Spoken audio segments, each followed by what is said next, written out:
getting to the point where I hate switching streams. Uh, we miss you, kid. Uh, go ahead and bring our guest in here. Uh, let her get ready. She's finishing up the final makeup, making everything look good. There we go.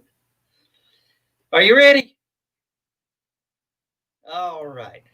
Hey, Steph, how are you doing? Welcome Hey, back. thank you for having me back. I'm doing all right. It's kind of a hay fever day. So Okay.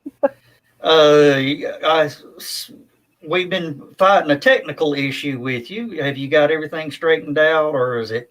well, so far as I know, the headset that I had, the brand new headset that I had that I started using last night, stopped working.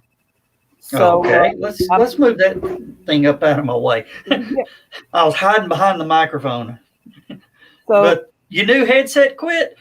yeah, my new headset quit. So I'm back to using the laptop's mic and speakers, and I hope I sound okay. So Okay, yeah, you sound pretty good. okay, If you want to go ahead and start sharing up your screen like you did for your okay. other presentation, and also did a little research, Oh, and I know I did a little research. There it is. No, that's your website. Where is it? You sent it to. I made the ticker and everything. Okay. Well, once you get started, I'll change that up to give the link to your presentation that you're giving right now. okay. And also, you are now broadcasting on your Stephanie Osborne page, All right. so all your fans can tune in and watch the Osborne Cosmic Report. Yes. Okay, and we'll add this up to the stream. Let you get that up to full screen. And I'm going to drop out of here and try to get that straightened out. And we got John sort of monitoring too. If you need any help or something goes awry, just holler at one of us and we'll Okay. jump back in here and straighten it up. All right. Sounds good. All right. And once again, folks, if I can, if you got questions, post them in the comments block, and hopefully somebody will be available to read them to me so I can answer. Because all I can see on my screen is my slideshow. Now, this this here is one of the main reasons that I got interested in geology. I have a graduate subspecialty in geology and an undergraduate minor in geology, but in all honesty, that minor is more than a minor. I could have gone, had I decided, I could have gone for about another year and had an additional degree in geology. I just decided I needed to move on because otherwise I was going to be a perennial student, um, satisfying my own curiosity. And I figured I needed to actually get done and get a job. So anyway, I grew up outside Clarksville, Tennessee.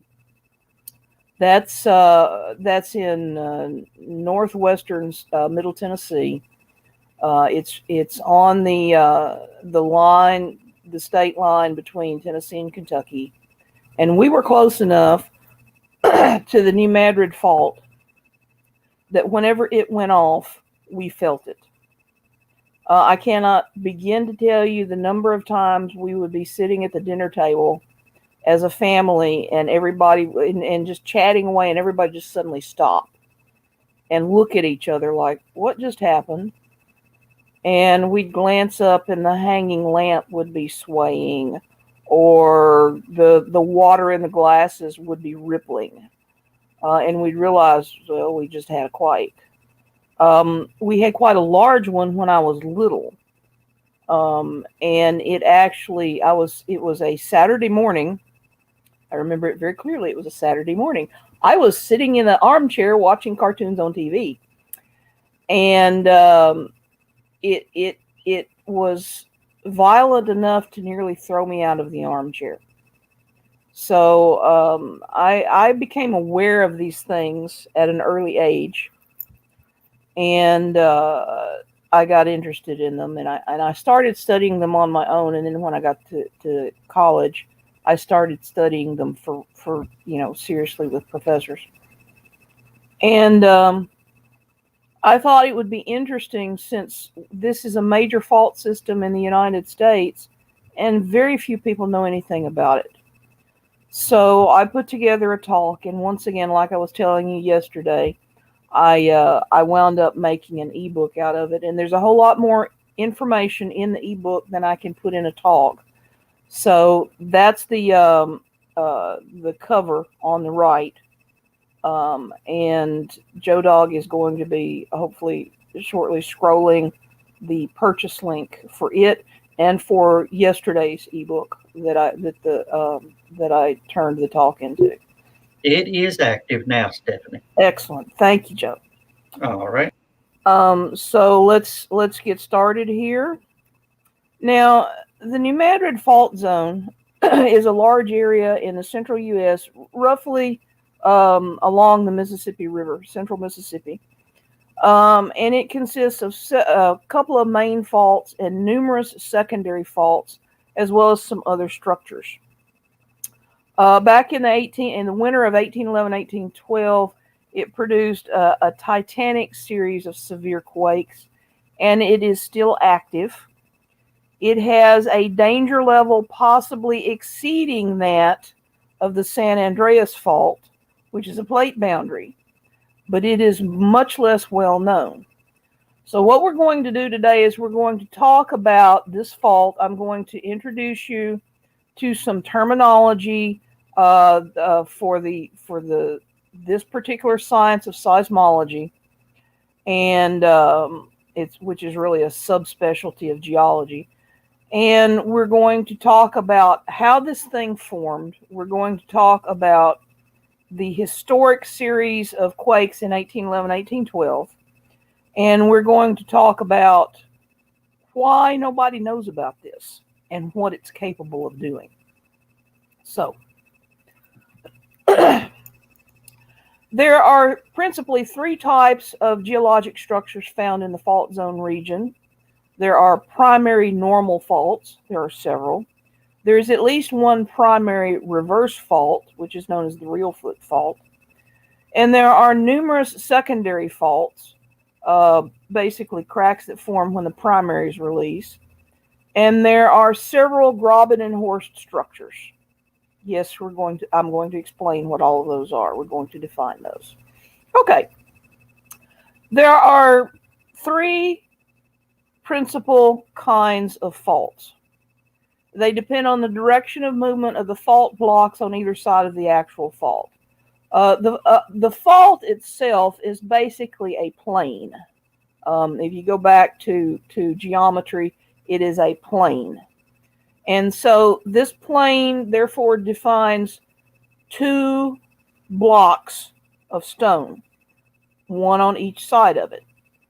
Now, since it's very rare for a fault to be exactly vertical, it's going to be at an angle. So the block on top of the fault is called the hanging wall. The block underneath is called the footwall. So on the right, we have a series of diagrams. The top diagram, the block on the right is the hanging wall, and the block on the left is the footwall. Okay? So if it is defined as a normal fault, that means that when the fault becomes active, the hanging wall has a tendency to obey gravity and slip downward. So on a normal fault, the hanging wall will always fall down. On a reverse fault, which is the second picture on the right from the top, you have we've kind of reversed things, and the hanging wall is now on the left and the footwall is on the right. A reverse fault is sometimes called a thrust fault because that's exactly what's happening. The hanging wall is being pushed thrust upward.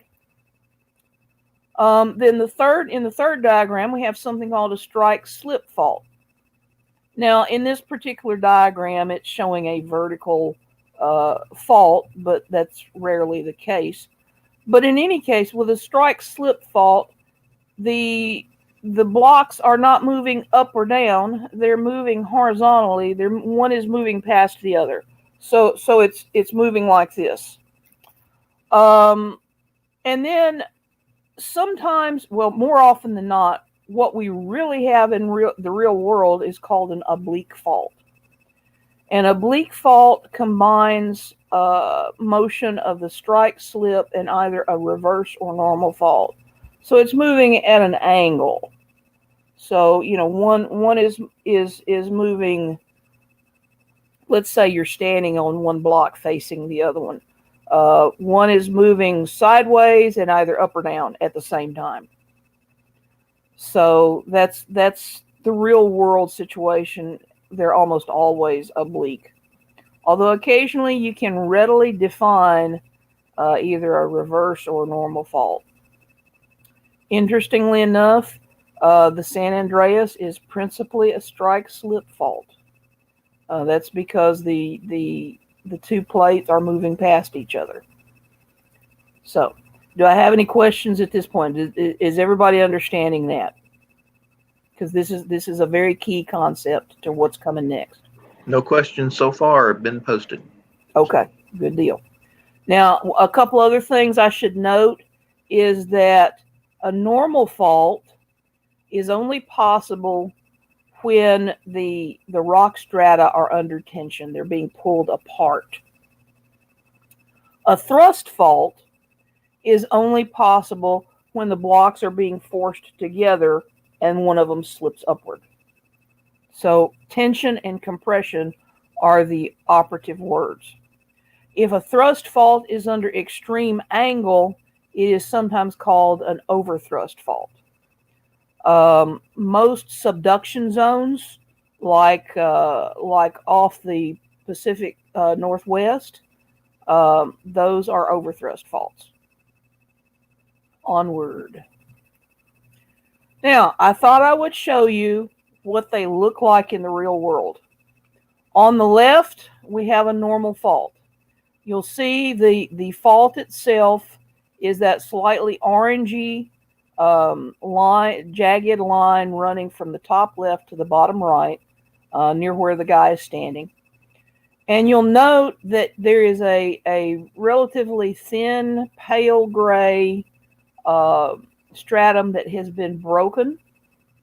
So the foot wall is the block on the left, and the hanging wall is the block on the right. And we see that gray stratum, pale gray stratum, on the right has slipped down by a significant amount. This is a normal fault.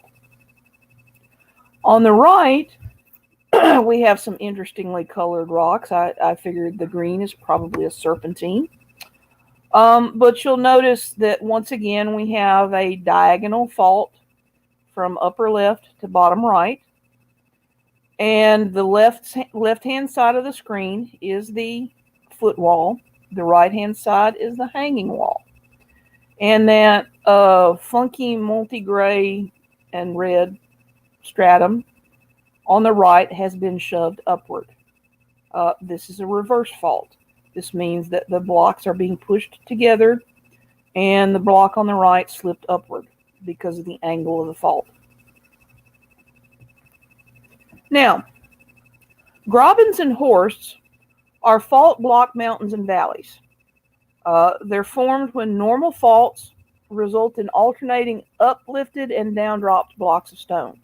And you can see on the left, I've got that diagrammed for you.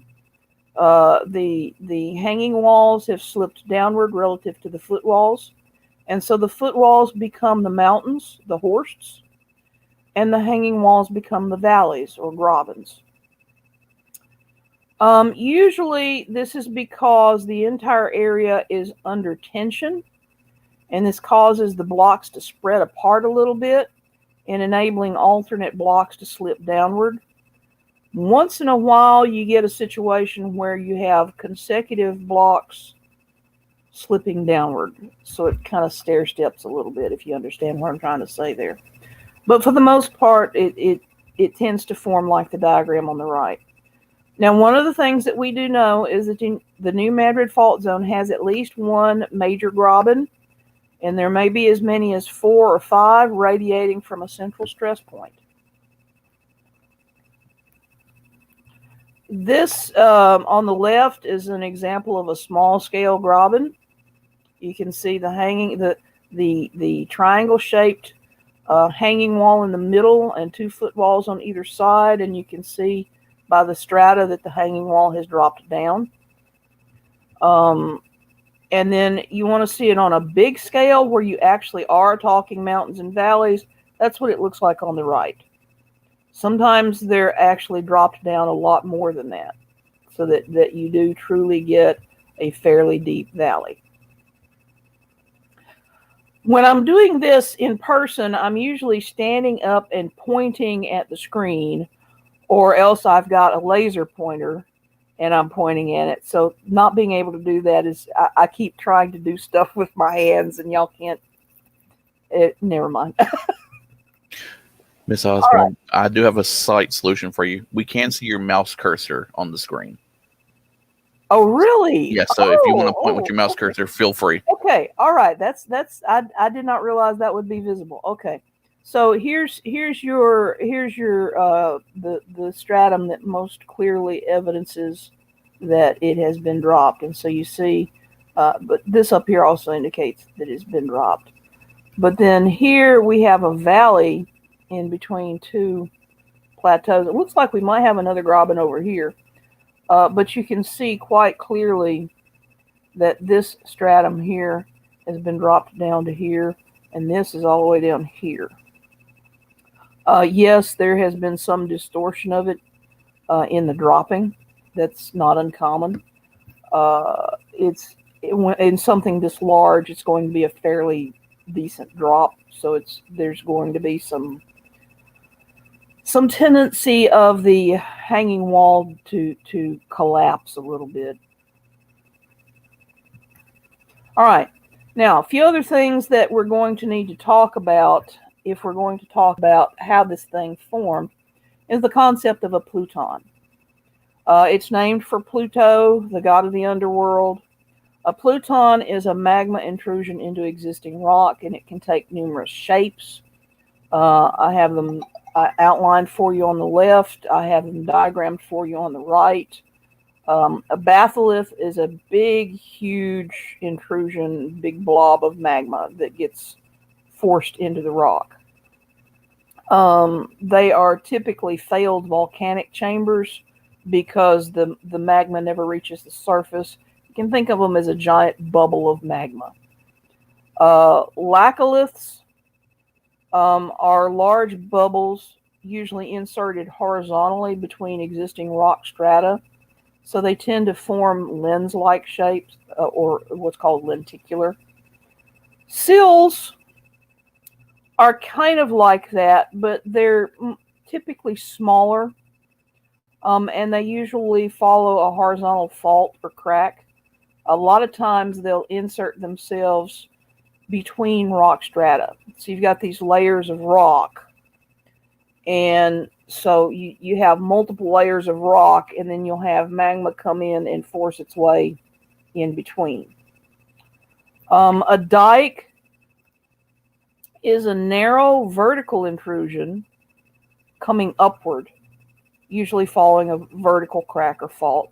They're often very long, and when they were originally discovered, they were originally mistaken for ancient walls, because when they outcrop, that's generally what they look like. The softer surrounding rock will be eroded away and leave the vertical solidified magma. This is a very well-known example of a batholith. This is Half Dome at Yosemite. It's a granite batholith pluton that was sheared in two during one of the Ice Age periods, during some extensive glaciation, and it was first brought to the surface and exposed because of uplift and erosion as the mountains were being formed. So you had the uplift, followed by the erosion to expose it, followed by the glaciation that sheared off the other half of the rock. And yeah, you know what? Ice really is that strong. So, what does all this have to do with the New Madrid Fault Zone? Quite a good bit, so let's talk about the underlying geology of the zone. And to do that, we have to talk about the history of the geology. Now, everybody's familiar with plate tectonics. Basically, what it amounts to is that the plates of the crust are floating on the mantle like ice cubes in a bowl of water. But the mantle is hot. The mantle is getting heat from the core, which is hotter still. And so it develops convection. It develops convection currents. So you get upwelling heat, hits the bottom of the crust, cools and spreads out. Someplace else it cools off enough that it starts to sink back down. So you get these circular motions, and the plates ride along on those circular motions on the top of them. And so over the geologic ages, as these pieces float around, occasionally they slam into each other and stick. And numerous supercontinents have been formed and then later ripped apart. It turns out that as soon as a supercontinent forms, it has sowed the seeds of its own destruction, because it insulates the mantle underneath, and so the hot mantle begins to build up underneath, and it forms a hot spot. And it wants to come up and spread out, and come up and spread out, and so it tends to buckle the crust above it, crack it, and then break it apart. Now, about 1 billion years ago, a supercontinent formed, and geologists call it Rodinia. It's the very earliest supercontinent that we can confirm.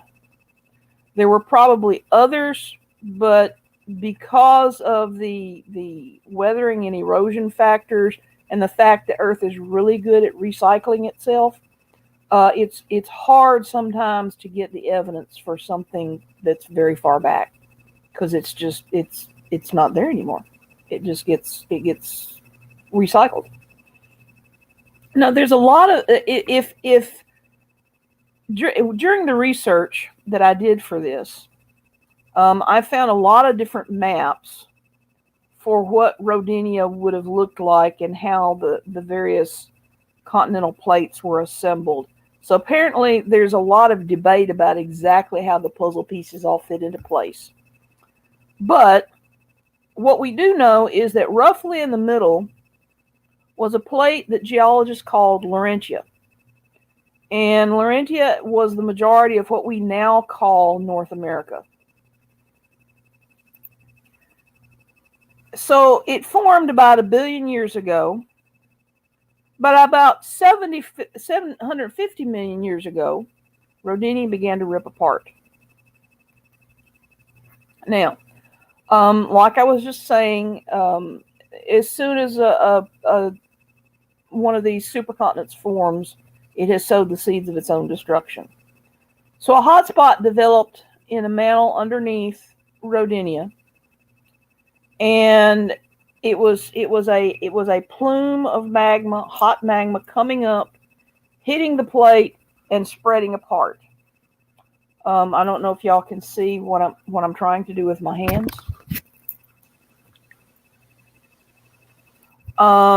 And so this produced an upward force as well as an outward force.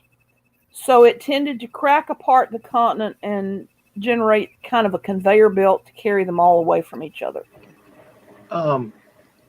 Just a quick interruption here. Chris Walker asked, is this before Pangea? Yes. Yes. This is the earliest supercontinent that we know for sure existed. And you know, you look at it and you realize that they've named the oceans. You know, they give these plates names, and so for those of you that are into world building, I figure this is where the world builders went. All right, so as the mantle plume injected magma under the supercontinent, stressing it, cracking it, breaking it apart, quake activity and subsequent volcanic activity ramped up significantly. Dikes and sills began to form. You had volcanic eruptions. You had super volcanic eruptions. All of this stuff was going on as the continent broke up. If you want an example of what I'm talking about, go to the Great Rift Valley in Africa. That's what's happening over there right now. The plate is ripping open. Now, it turns out that the volcanic diamond fields in Arkansas are in a good spot for where all this was going on. So I actually, in the course of doing research for this, I started digging to see if maybe that was actually part of it. And I still don't know for sure. I think, based on the research that I did, that it's too young. But I'm still studying the information, trying to find out. That said, even if it is too young, it was probably made possible because of all of the faulting that was going on at the time of the breakup.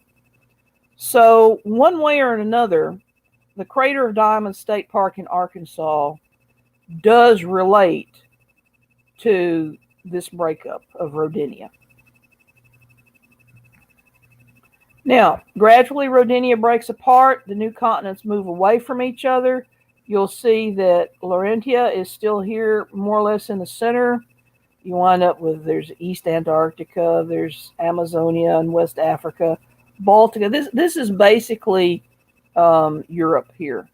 Here's Siberia, here's northern China, here's South China way on up here. So things moved around a lot.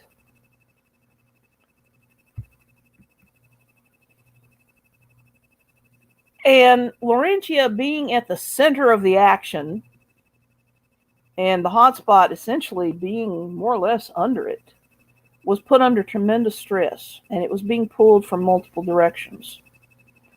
So you have South China and Australia and East Antarctica, the Congo, the Kalahari, India are all moving off to the west. You have West Africa, Amazonia, and the Rio Plata moving off to the south.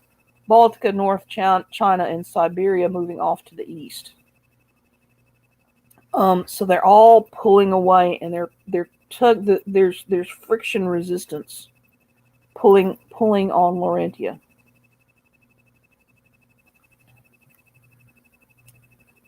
Laurentia begins to tear apart. Now, there are multiple rifting areas that have formed in what is now the North American plate due to supercontinent breakups.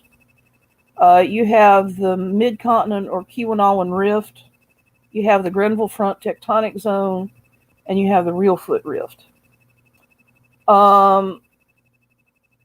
We think,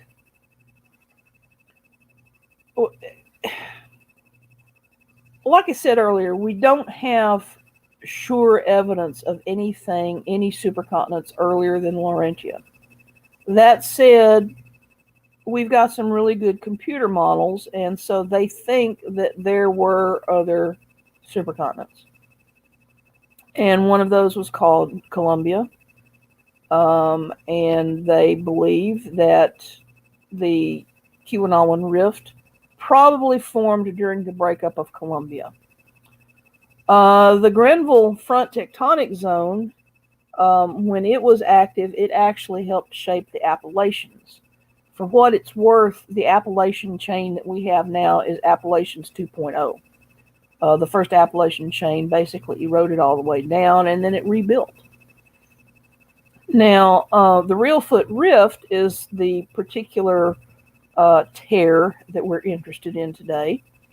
Notice that I am not equating it to the New Madrid Fault, because it's not. It's much bigger than that. There are actually two seismic zones, more or less contiguous, that are affiliated with the Reelfoot Rift. It is not believed that the Keweenawan and the Reelfoot Rifts ever connected, because they formed at different times, radically different times, geologically speaking. Only the New Madrid and the Wabash Valley seismic zones connect because they are part of the Reelfoot Rift, so they formed at the same time. There's actually another structure that we'll get to talking about that also formed at the same time and is sort of affiliated with it. But for now, let's talk about the New Madrid. The main graben basically runs right down the Mississippi River Central Valley. The northeast end runs from roughly the land between the lakes, National Recreation Area, all the way up to the Shawnee National Forest. That marks this end up here. And then the graben runs all the way down. So these are two parallel faults, okay? So the graben runs all the way down to somewhere in the Mariana to Searcy, Arkansas area, possibly as far as the Arkansas-Louisiana state line. So this here, these two parallel faults form the principal graben. But like I said earlier, there's more than one graben. And this is what it looks like. So here's the graben that we were just talking about. Then you also have the Rough Creek graben extending east into Kentucky, the southern Indiana arm going up almost as far as Indianapolis, and then the St. Louis arm that goes out to the northwest past St. Louis.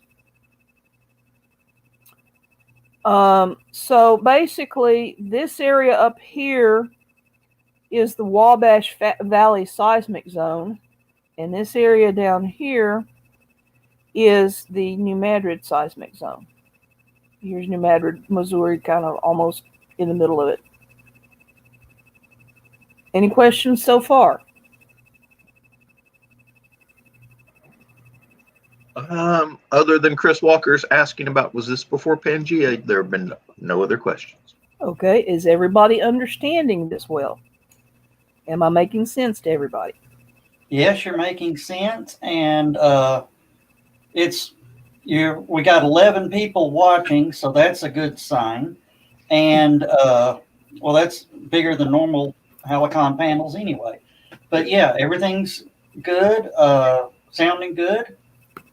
All right. And it's absolute to me. This is more fascinating than the one yesterday. Okay, good. Well, I mean, it's a little closer to home. Yeah. I used to live in Dyersburg. So, okay. So yeah, I've seen the road signs do this. Yeah. Huh? All right. I'm gonna jump back out of here. Okay. Me too. So, this is a I guess you could call it sort of a seismic map of both the New Madrid and the Wabash Valley seismic zones. So you have the Wabash Valley up here and the New Madrid down here. And you'll see all the red dots?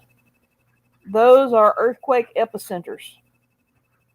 So you'll notice that particularly in the New Madrid seismic zone, you'll notice that the earthquakes do a pretty good job of outlining three major faults there. Also, pleased to note how many states are directly and indirectly affected. You've got 7 states directly affected and another 4 states indirectly affected. And that includes Alabama, where I'm sitting right now. So, hey, it's going to get interesting. Now, not everybody agrees that the disintegration of Rodinia caused the rift. You know, we got into the argument yesterday about not everybody agrees that the impact was the cause of the dinosaur extinction.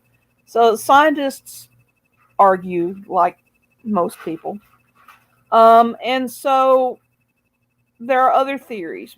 One theory is a possible mantle hotspot. There's really not much difference between that and the disintegration of Rodinia. It's just an argument as to whether or not there was a supercontinent there or not. Another theory is that you've got residual stresses being released from the Laurentid ice sheet at the end of the last ice age when it melted. You got the rebound of the plate from the weight. Hang on just a minute.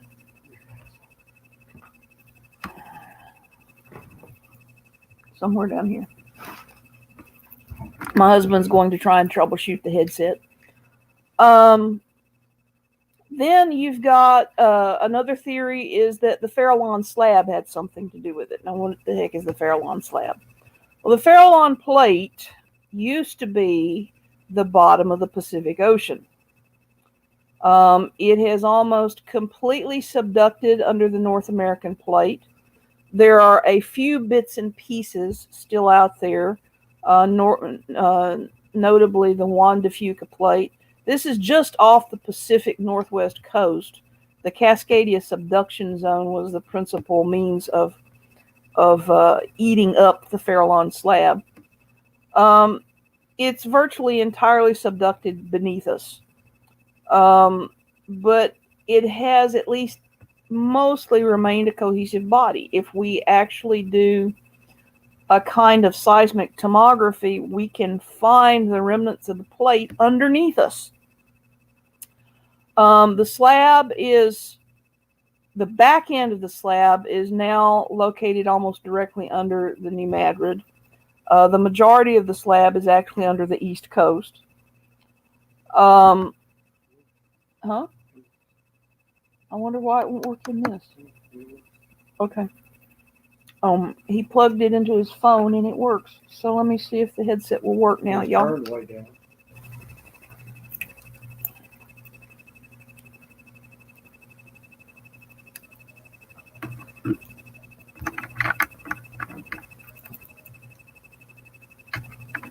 I have to find the port. All right, talk to me, folks. Can I let me know if I can hear you? Me now? Can you hear Hello? me now? Hello. Hello. Yes, Yay! It works. Yay. Can y'all hear Okay. me? We hear you fine. All right. Okay. Evidently, I went the wrong way with the volume on it. Okay. So the Farallon plate is under us. And so since it would kind of tend to buck up the North American plate because of just the sheer volume of basically eating up an entire plate, that's a concept for what may have formed the rift. It's become notorious relatively recently because it has been accused of feeding the Yellowstone supervolcano. But it's nowhere near the magma chamber and vent. And the big hullabaloo was, oh my gosh, it's because it's seafloor bottom and there's going to be a lot of carbonates from the limestone coral plankton. And so if it were feeding Yellowstone when Yellowstone erupted, it would have released tons and tons and tons of carbon, and it would cause an ecological disaster. And I'm like, guys, Yellowstone eruption would do that anyway. Doesn't need any assistance. Yeah. So anyway, it was kind of stupid. But there was a big hullabaloo and hue and cry. So oh well. Now, the evidence for long-term quake activity along the New Madrid system is mixed, oddly enough. If you look at the local topography and compare it to the uplift rates, That would tend to argue for a young fault zone less than a million years old. But there haven't been any events to even cause the rift in such a young time frame. This is something that if it's young enough that if it had actually happened in that time frame, there would have been humans in the area to witness it. So the conclusion is therefore that the rift was indeed created during the Rodinia breakup, and so seismic activity must be intermittent along it.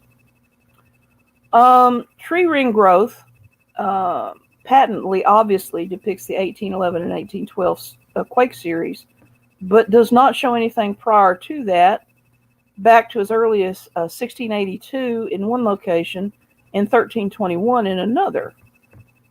That said, objects have been inadvertently buried in the sand when a quake would occur. Anything from pottery to napped blades or arrowheads, things like that, tools. And these can be both type dated and carbon dated. And so as a result of these objects, we know that there were massive quakes in 1450, around about 900 AD, and around about 300 AD. There's other geological evidence to indicate major quake swarms in 2350 BC, 3500 BC, and 4800 BC. So evidently the tree ring growth doesn't always pick up on these quakes on this system. But we have established that they do occur. Now, the first quake recorded on the New Madrid system occurred on Christmas Day, 1699. It was recorded by a French missionary traveling with a group of explorers on the Mississippi River. It occurred about 1 in the afternoon, and the party was at that time ashore near what is today Memphis, Tennessee, when they experienced a brief period of ground shaking. That's about all we know about the event. I have dug and dug and dug, and unfortunately I have yet to find the actual transcript of the missionary's record, but it is on file someplace. Now, in 1811, let's set up the picture, the overall picture here. In 1811, the United States was 35 years old. The Louisiana Purchase had been made 8 years earlier. The area was extremely sparsely settled, and that mostly by Native Americans. St. Louis was relatively small, maybe 1,000 or so people. New Madrid, Missouri had a population of a whopping 200. Natchez, Mississippi, and New Orleans, Louisiana were both about a century old at that point. The Mississippi River was being navigated entirely by wooden vessels. There were no iron or steel hulls anywhere on the Mississippi River at that time. It was being navigated by canoes, dugouts, rafts, flatboats, and barges. The first paddle wheel steamboat on the Mississippi, the New Orleans, was about to make its way to the Mississippi. It was manufactured in Pittsburgh, PA, and it left Pittsburgh on the 20th of October, navigating down the Ohio to the Mississippi and thence to New Orleans. That distance was 1,100 miles. It had to stop in Louisville in November because, remember, at this point in time, the rivers were completely wild. And in places, they weren't that deep.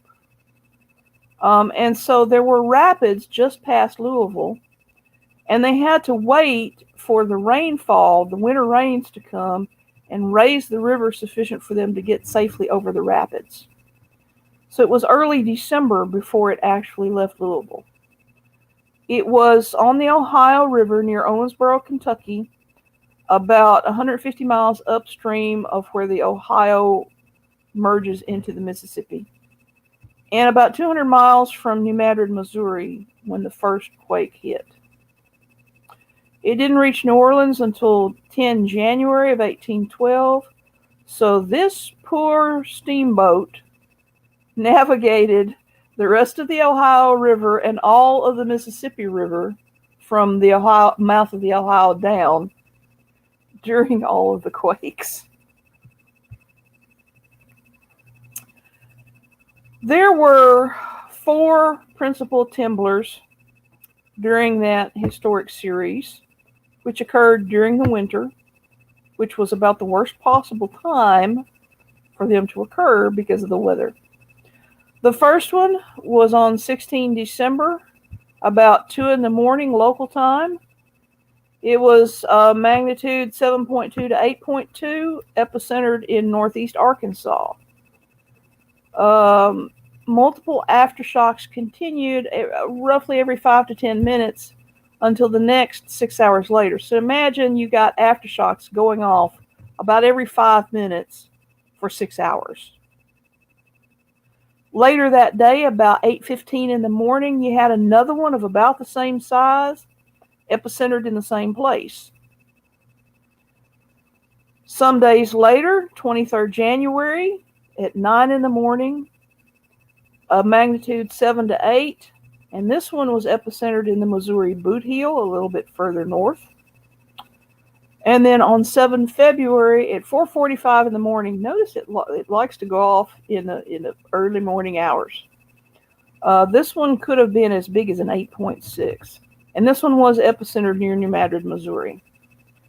There were multiple smaller foreshocks and aftershocks in this big swarm of earthquakes.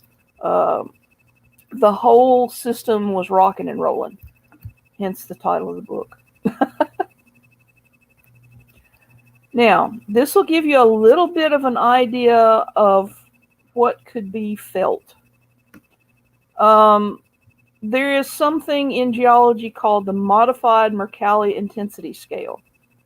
And it's kind of like where if you go in after a tornado and you estimate the size of the tornado based on the amount of damage. That's what the Mercalli Intensity Scale does. You look at the intensity of the damage, and you get an estimate for the magnitude of the quake. Anything greater than a 7,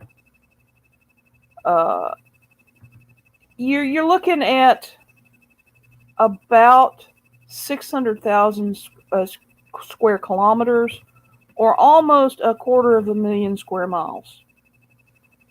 And this is damage, people. Now I want you to look very carefully at that map. I want you to find Dalton. I want you to find Chattanooga.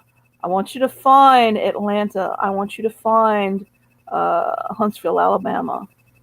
I want you to find Nashville on that map. And I want you to stop and think. Now, this is the damage area. Okay, this is not this map does not show the felt region. The felt region composed most of the eastern half of the continent, literally from the front range of the Rockies east. The main quakes were felt in the front range. The population was scanty and it consisted mostly of mountain men, but there were reports. The main timblers rang church bells up and down the East Coast.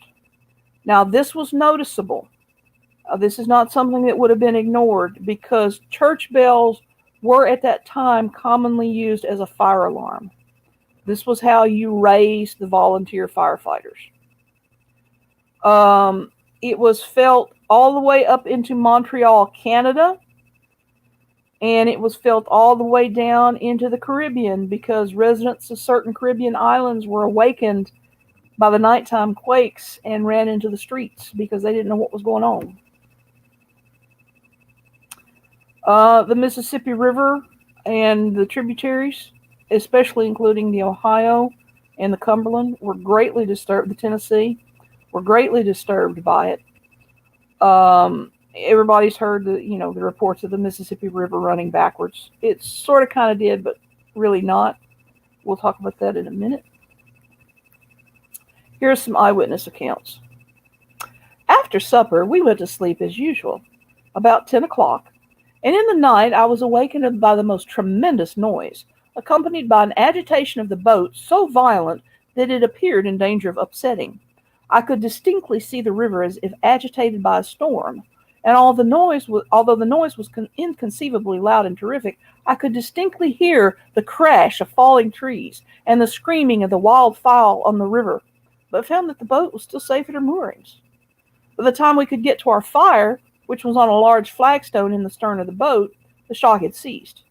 But immediately the perpendicular banks, both above and below us, began to fall into the river in such vast masses as nearly to sink our boat by the swell they occasioned. At daylight we had counted 27 shocks. Now, we do not know the death toll caused by this swarm of quakes, because the habit of many that were traveling on the river was to tie up under the bluffs to be somewhat sheltered from the wind and the rain. And the bluffs collapsed, and people just went missing. And nobody knows how many died.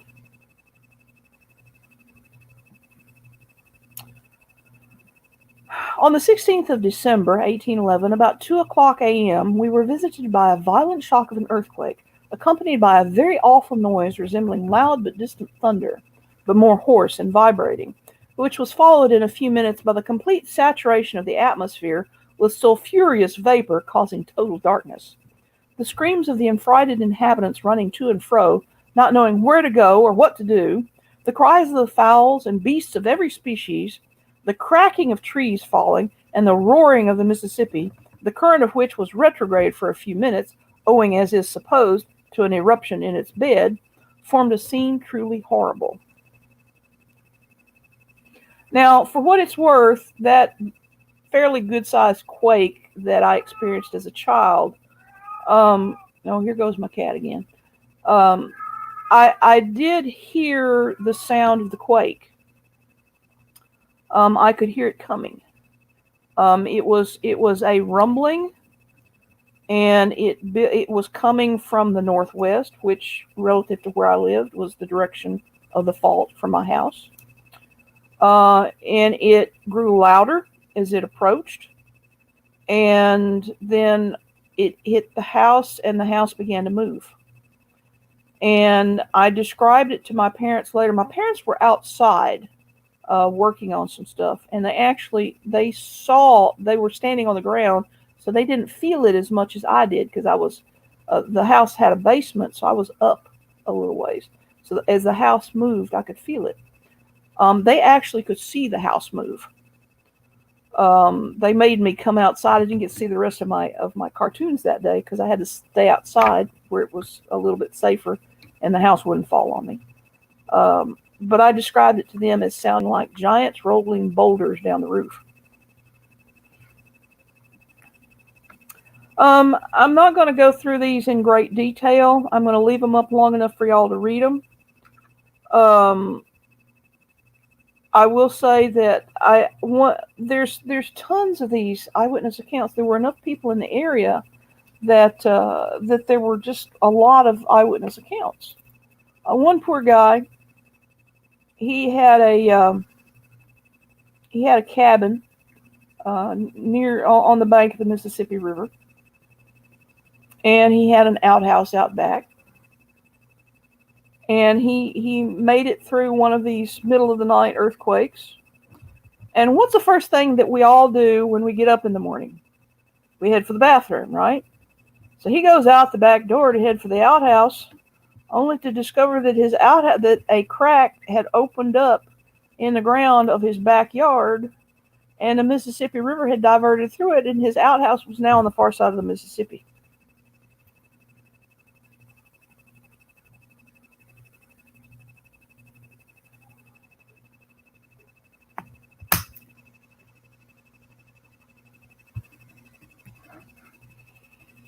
Now, this is a letter from Alabama, present-day Jackson, Alabama, down near Mobile. Note that the shaking was felt down there. Now, the War of 1812 was about to begin. The various tribes, Indian tribes, were very restless. Some were near internal civil war and some were in full revolt. This was about the time of the Red Stick Uprising in the Creek Nation. So all of this was going on at once. You know, you got the buildup of political tensions to the War of 1812. You've got political and religious tensions going on amongst the various Native American tribes in the area, and you've got all these quakes going on. I kind of feel bad for the people in the area. Now, to give you an idea of how many eyewitness accounts, here's a selection. There's 3 pages worth of accounts on this one website, and that's just the links to the accounts.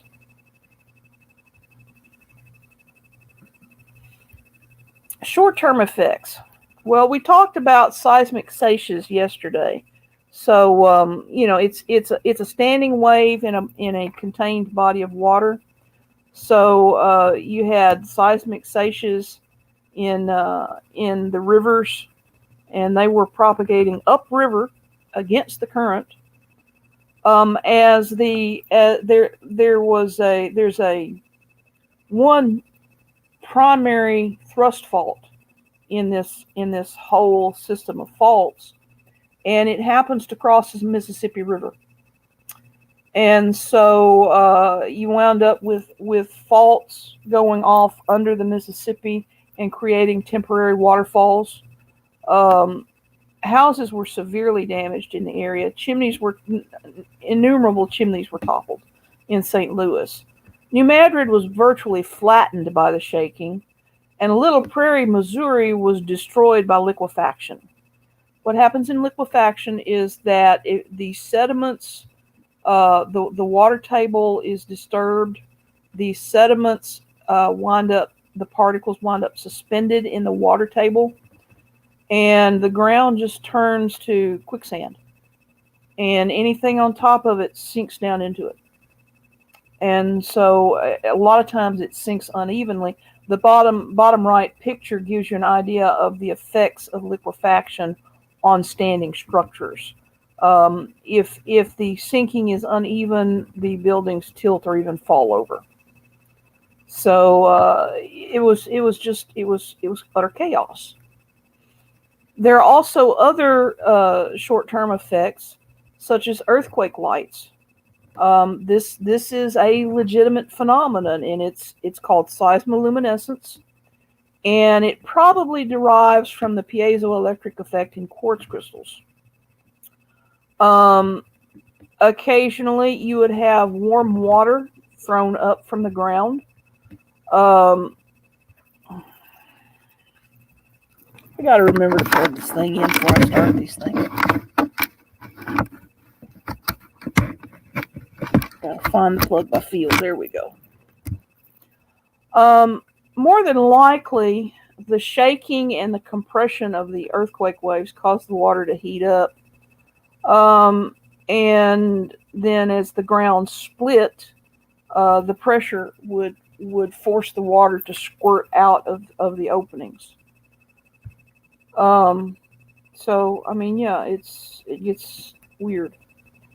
Sand boils or sand blows. This is another function of liquefaction, where the slurry of sand and water, as the compression part of the earthquake wave moves through, bursts the surface and squirts the liquefied material out the top. Here in the middle image, you've got a cross section of one of these blows. You see, this traces a fissure. This traces where a fissure occurred. Stephanie, I'm going to jump in here to actually give you a chance to grab a drink of water real quick. Okay. And Carl Witzman put in 2 comments. He says this goes back to about 3:35, about 30 minutes ago. He says, doesn't sound good for Carbondale in Illinois. Glad we don't live down that far because of Yeah, but you Yeah. know what? He's going to feel it just the same. Oh yeah, everybody's going to feel it. And Yep. then this is the most recent one. When you're talking about liquefaction, he goes, "Yikes! Liquefaction, that word Yeah. is horrifying. That's Yeah. that's a mouthful." Yeah. And you got to remember, think of all of the sediment, the river deposited sediment in the area Oh yeah, that's going to liquefy. And this middle image here, if you were to take and cut away right down through the middle, this is what it would look like. Kind of looks like a volcano in miniature. yeah. And then occasionally these things would barf out tar balls. If you got any sort of petroleum stuff in the ground anywhere around there, it's gonna mix in with the sand and form these tarry blobs that are going to come up in the liquefaction squirt in the sand blow. All right, I'm gonna jump back out of here. Okay. All right, and I'll probably give you another water break in about 15 minutes. Okay. And All right. anytime anybody's got a question, go ahead and jump in. Yes, ma'am. Okay.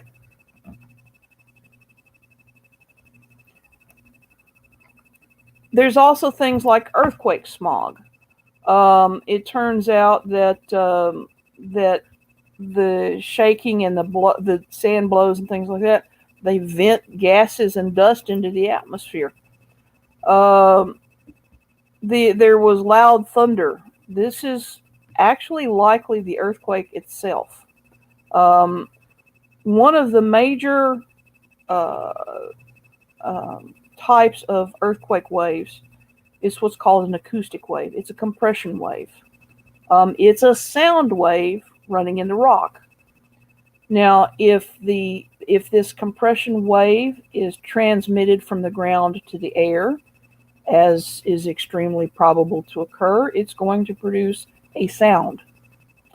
And it's going to be deep and low frequency, and it's going to sound a lot like thunder. And like I said earlier, I've heard it myself. People reported strange behavior by animals before the earthquakes.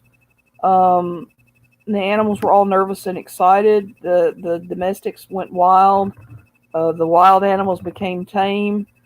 Snakes were coming out of hibernation, getting out of the ground. Flocks of ducks and geese were landing near people.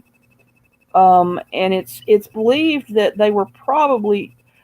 Humans can only feel a quake above about a magnitude 3.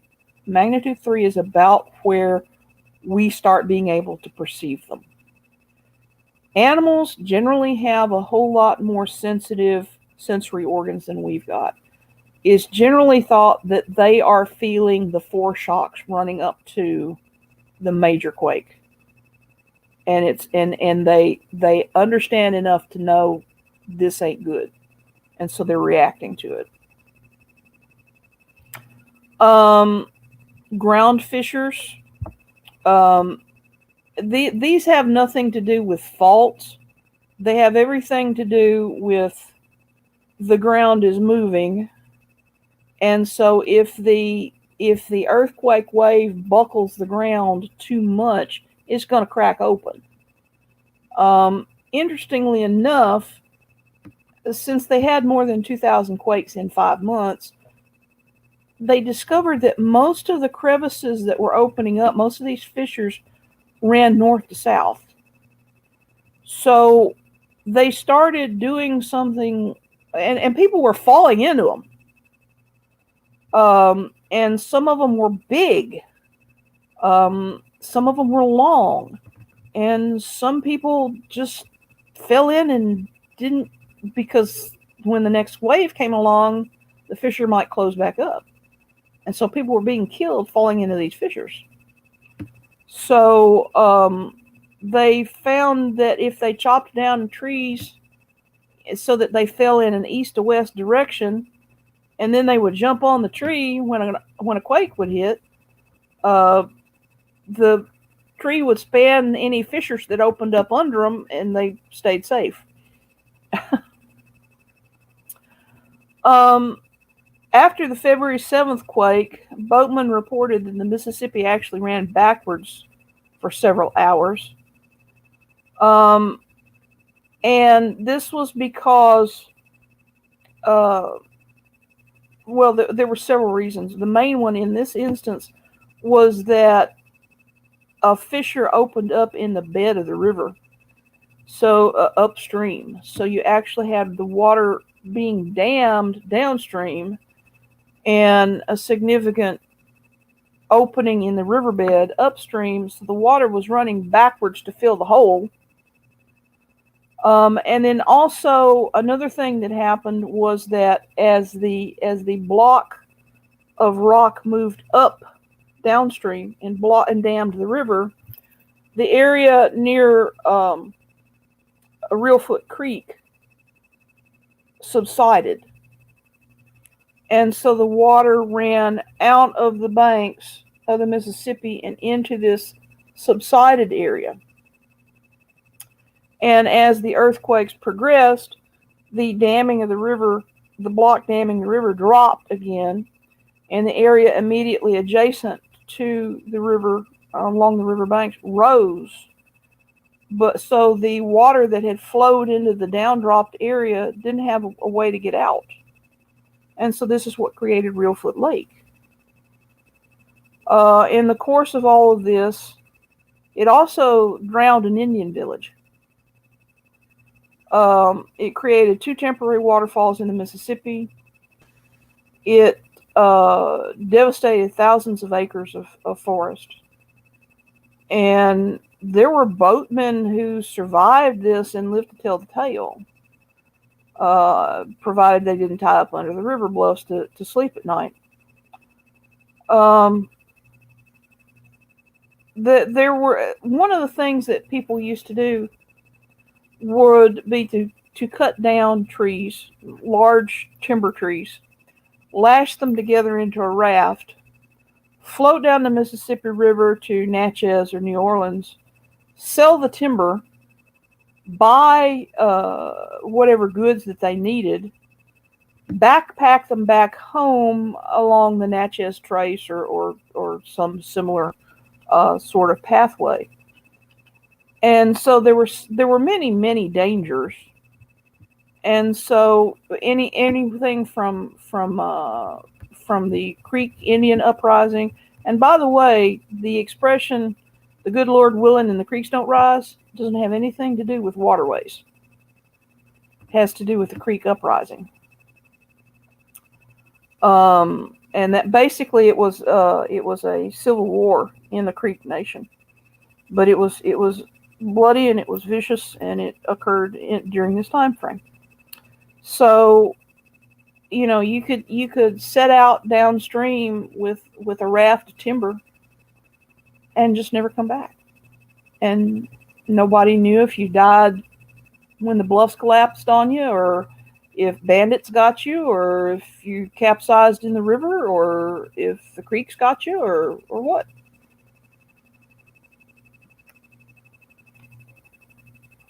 This is Reelfoot Lake. The Reelfoot Fault is the reverse fault the thrust fault that I was telling you about.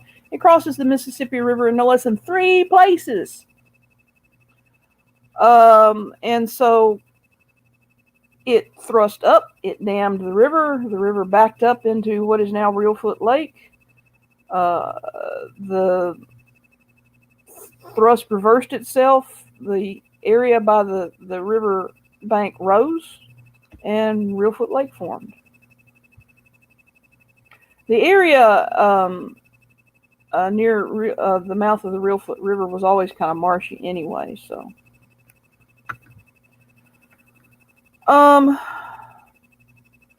This is actually, of course, photography came along much later, but this is actually photography of some of the residual damage that was found in the area. The Mississippi River and the immediate area tributaries got rerouted. Peninsulas got cut off from the mainland to form islands. New islands were uplifted. Oxbow meanders got cut off.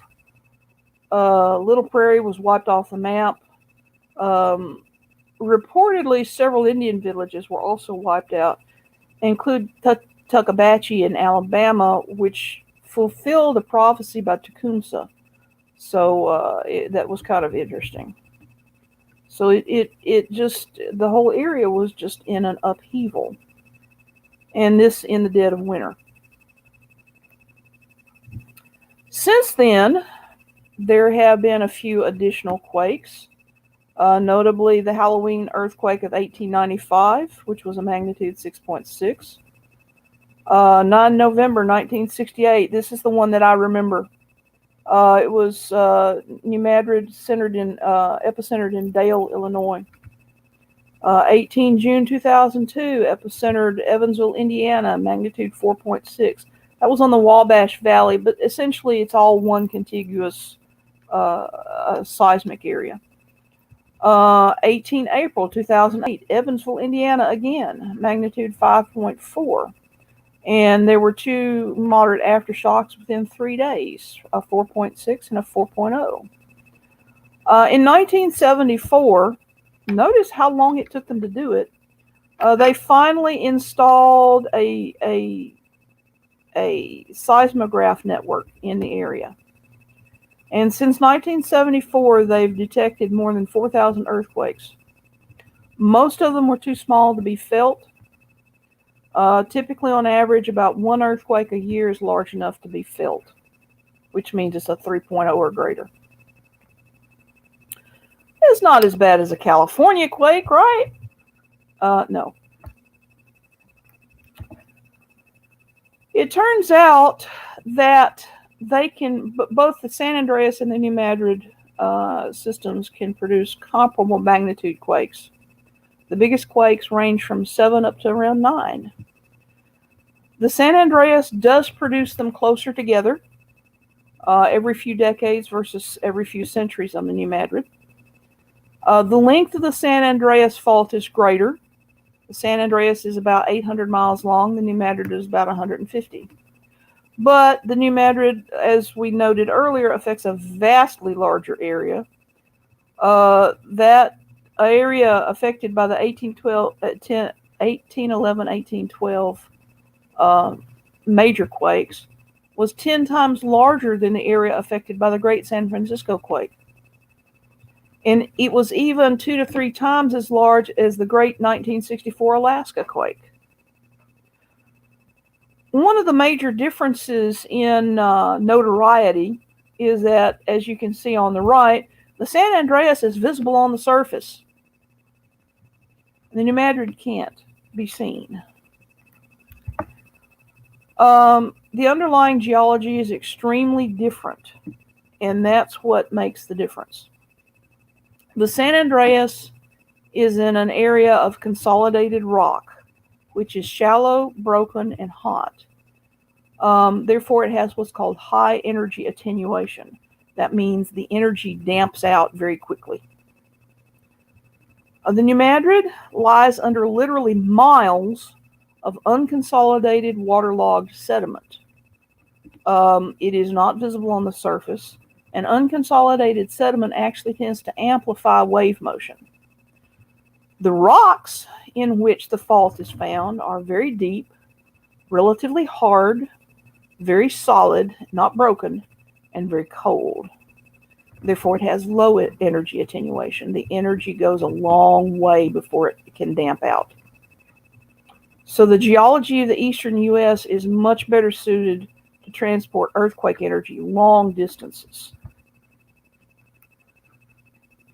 So when's the next big one, and what can we expect?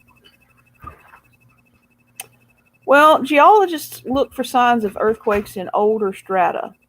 anything from sand blows to fractures to signs of liquefaction, even tsunami deposits along bodies of water. They then date the strata using various means, and they can roughly date any objects or structures found there. And then that gives us an idea of when the earthquake would have occurred.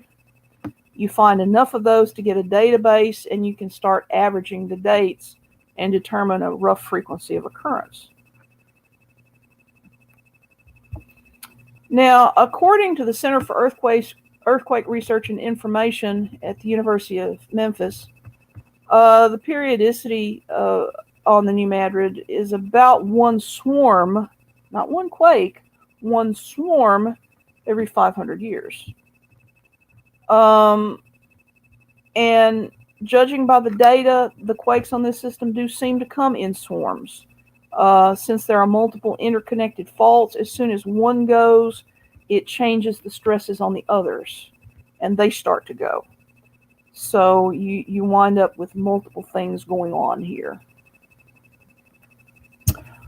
So according to Siri, we can expect a magnitude 7 or better to have a probability of 7 to 10% in the next 50 years.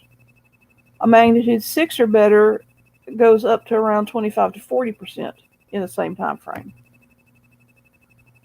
A magnitude 7.7 could cause close to 100,000 injuries or deaths over 8 states and over $300 billion in damages. FEMA estimates that a major quake at New Madrid could displace over 7 million people and destroy at least 15 major bridges. Basically, every bridge across the Mississippi River, the central Mississippi, would drop. So, what do? You can prepare like you might for any natural disaster. You need to assume that the infrastructure is going to be down for a considerable time, as in several weeks. Think about what's going on in Louisiana. How long they're out with no power, no lights, no any of that. Plan for it.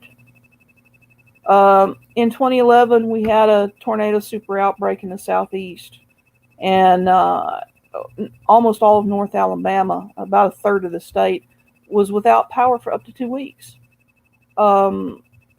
because the nuclear plant over here near Decatur, all of the major lines were coming out of one end of the reactor building, and the tornado, an EF5 went through there and took out the lines. So there was no way to get power until they put all of those high tension lines back. So do not assume you'll have access to electricity. Do not assume that you will have access to other power sources, and that includes your generator, because generators require fuel. You might have fuel in the generator, but what happens when it runs out? Because it's going to be difficult to get more. So keep bottled water on hand, keep a means of filtering or purifying extant water. Keep non-perishable foodstuffs sufficient for a couple of weeks per person available. If it's in the winter, and by golly, that thing seems to have a tendency to want to go off in the winter, ensure you have a means of heating and cooking. Ensure you have sufficient fuel to do so. Ensure you have shelter against the elements, because you do not want to be in a building when a major earthquake goes. That's just a bad thing. You don't want to be under a tree. Tree might come down. If you need medications, ensure you have at least a 1 month supply on hand. And that's kind of that, folks. So let's open it up. Let's open it up to questions. Okay, we're going to open it up to questions. I'm working back channel on the next program. Is Blake available or John?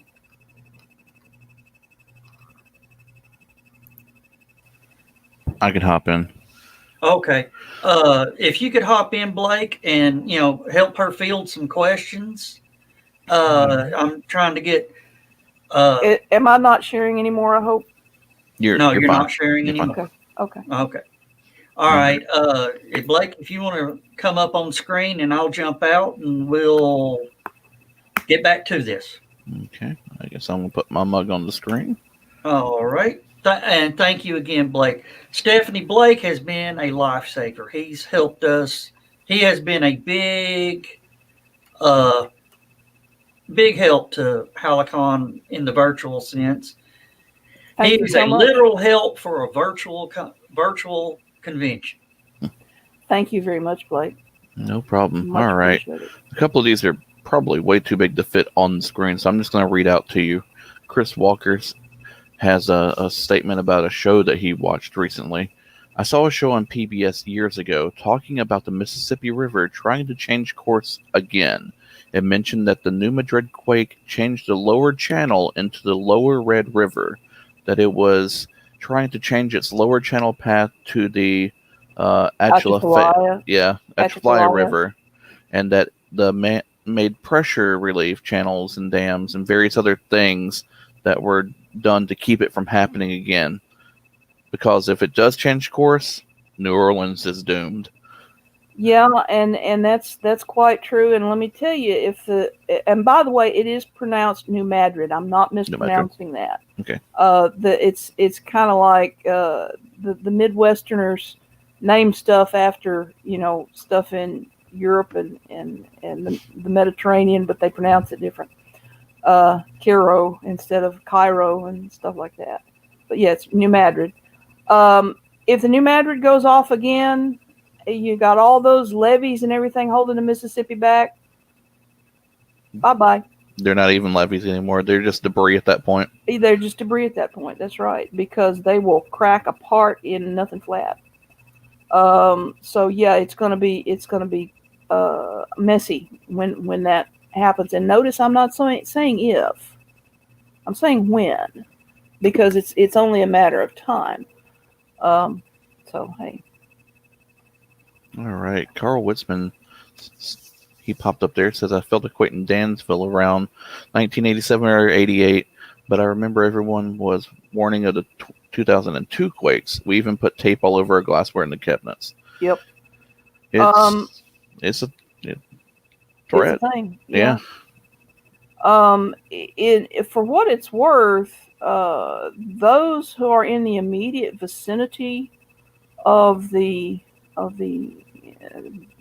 main faults, it might be worth looking into some of the earthquake mitigation techniques that are used out in California. Things like strapping big pieces of furniture to the wall, things like that, in order to prevent things falling over on you, which is a way people get killed, depending on how big the furniture is. And even if the furniture is not big enough to kill them, sometimes it pins them down, and then when the building collapses, that kills them because they can't get loose. Gotcha. So it might be, yeah. Don't be afraid. Just look into it and take countermeasures. I'm not trying to scare people. Exactly. Yeah. I'm trying to inform people. Ruth Jackson says, so my house has a bad foundation. And that's a bad thing, isn't it? I need to get a new place. It kind of sort of is, yeah. Now, here's what's interesting. This is also tornado central. Mm-hmm. This area is tornado central. And the sort of thing that you want in a tornado is not the sort of thing you want in an earthquake. A tornado, you want an underground shelter. So a lot of people use basements and things like that. But that's not the kind of foundation that works best in an earthquake. I live fairly close to the Tennessee River, so the foundations, the water table is high here. So most houses are not built with a basement sort of foundation. They either have crawl spaces or they're slab foundations. Turns out that slab foundations, which is what I have in my house, are some of the best kinds of foundations to weather an earthquake because they surf the ground waves. Mm-hmm. Now it's going to shear off your utilities, but your house will probably still be standing after the quake ends. Gotcha. All right. Miss Carly has a. I was living in a trailer when the 87 or 88 quake hit. It was like my trailer was a towel and it got snapped. So just this motion from the initial hit. There's basically 4 kinds of earthquake waves, and they travel at slightly different speeds. And the fastest and the first wave to arrive is called a P wave. I think it's a P wave. And it's a compression wave. And so everybody talks about the sudden punch as the earthquake arrives. That's what that is. And then you wind up with it's different polarizations of waves is what it amounts to. So you wind up with a compression wave, and then you wind up with various and sundry transverse waves. And the last one to arrive is an elliptically polarized wave. And that's the one that causes the worst damage. The others come through and they shake things up and they start putting stress fractures and stuff in the structures. And then this sucker comes through. It's a tailwind, yeah. And it literally stirs everything up. It's particularly bad on high rises because the high rises, as the wave propagates up through the high rise, its frequency changes and it moves and shakes. It's literally doing the hula. Mm-hmm. It's well, not literally. You know what I'm talking about. Just about. Well, in some cases, just about. Because you might have the bottom of the building is moving this way, the middle of the building is moving this way, and the top of the building is moving this way. Yeah, in 3 different axes almost. Yeah, and so that's what really does a number on high-rise structures. Is that last quake wave to arrive? I once, sorry about that. I have voices in my head again. I saw a video of them testing, quote, simplified earthquake proofing using like a ball on a stick poked into a 2x4, and they showed the different heights that the different waves, the attenuations and stuff, cause the epicenter of the ball to do pitch, and then they were able to snap it within about 1 second, getting that vibration and that wave correct. Yeah. And that's definitely something that all the engineers world over are now looking into. How do you correct all the different types of waves, and how do you the attenuations and such? And it's hard. That's why the Japanese have done an awful lot of research on this, because the Japanese islands, there is a subduction zone just off the archipelago there, and that fuels, not only creates massive quakes, but it fuels the volcanoes that built the islands. And as the subducted Pacific plate melts, it rises up through the fissures and the cracks and the faults to produce volcanoes. And so they have a vested interest in figuring these things out, especially with the sizes of some of the cities that they have. And so they actually have buildings that they now build on what we would consider shock absorbers. Mm-hmm. And these things, they have, I don't know if they have 3 degrees of freedom, let alone 6, but I know they've got at least 2, because they've got roller things, so that as the ground moves like this, the building is standing on it, and there's bearings that keep the building in one Level, place yeah. while the foundation moves under it. And then what is that giant, basically counterweight that they put in the center of some of the really tall buildings called? It might just be an earthquake counterweight for all I know. Yeah, I don't yeah, know, but I've seen a couple of buildings set up like that in earthquake zones where it's like on a slab, so it floats. But the building's tall enough that when it's just one way, the counterweight's pulling the other way just slightly enough that it keeps it all in one piece. Yeah. So they're working on a lot of different techniques, and some of them have been quite successful. So there is that. We are learning, and also the Japanese and I think the Chinese as well are starting to use animals as early warning systems. Because, like I said earlier, the animals pick up on it. They evidently are feeling foreshocks that we can't sense. Yeah, foreshocks and pressure waves and things like that. So, all right, we got anything else here? We got Chris Walker. Would cables attached to maybe concrete strips help a mobile home, like keep it together? Like, I'm assuming it's some sort of like building technique. Actually, masonry homes fare the worst in a quake because the mortar has a tendency to spall and crack. Gotcha. So and then when the masonry falls, if you happen to be right next to it, it's going to fall on you, and that's a bad thing. Very bad thing. Title case, So wood structures are actually some of the best. As far as keeping a mobile home safe, a mobile home situated on a slab probably is pretty decent in terms of earthquakes. Cables, you could probably, I don't know about cables so much as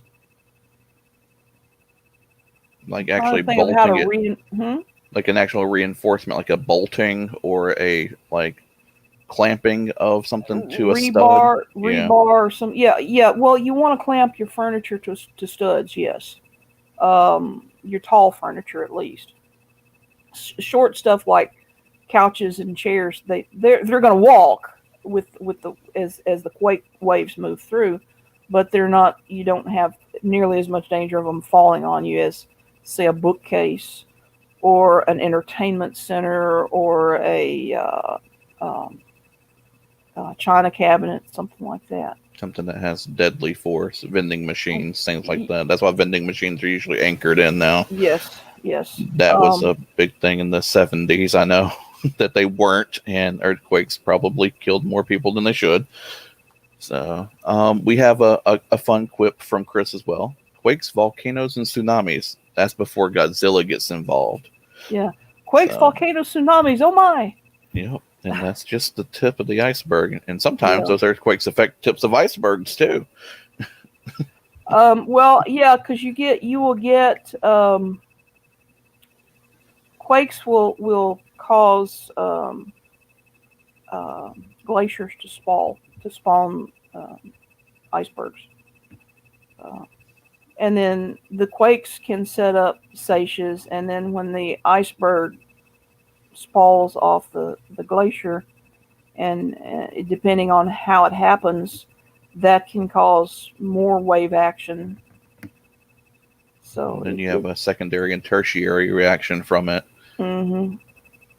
And woe betide if the quake causes an underwater landslide or a landslide into water.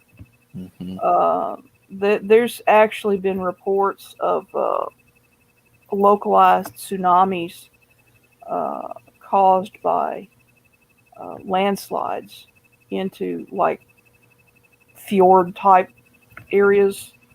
Mm-hmm. And there was one I've seen one report of a guy and his son that were out fishing. This was up in Alaska, but it was a fjord type setup. And a landslide hit the water up at the head of the fjord, and their boat rode the wave.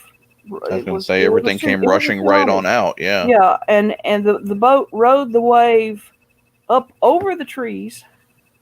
Oh man. And when they finally settled, they were on dry ground. It's like, well, we landed here. Where is here? Yeah, where is here? It's not the water. What do we do with our boat? And if it's large enough, you definitely can't drag it back to water.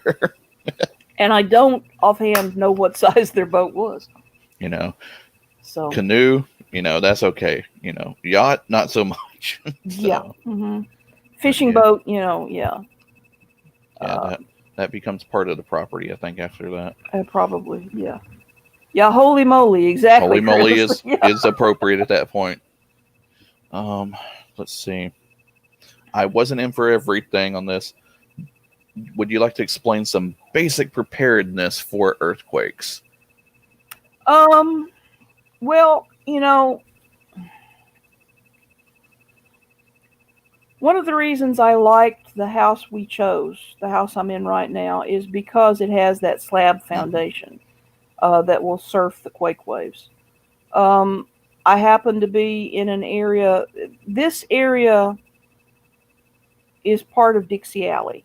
So we're second only to Tornado Alley for number of tornadoes in a given year. But in this part of the country, the tornadoes seem to follow tracks, and evidently have done since before the Europeans arrived, because the Indians knew not to settle in certain areas. I guess I've talked to some meteorologists. We think it's because the terrain and the topography is funneling them into channels. But it so happens that I am between two tracks. I'm also kind of under a hill. So, barring something weird happening, I should be in a pretty good spot here.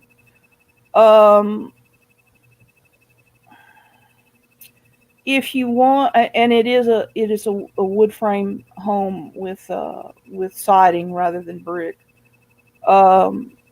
If you want brick, make sure you've reinforced it very, very well. Make sure the walls, make sure your foundation has plenty of rebar, and that includes the walls of the foundation if you have a basement. If you can run reinforcement up through the brickwork, that would be good. And it probably needs to be some horizontal reinforcement, so that if a slab cracks away, you don't have a slab falling. You have it tied to the adjacent. And then there's chimneys are not good. More debris. More debris, yeah. Try to make sure, if you're building a basement type foundation, if you can root it on rock, that's good. You don't want it. You don't want it to liquefy under your foundation.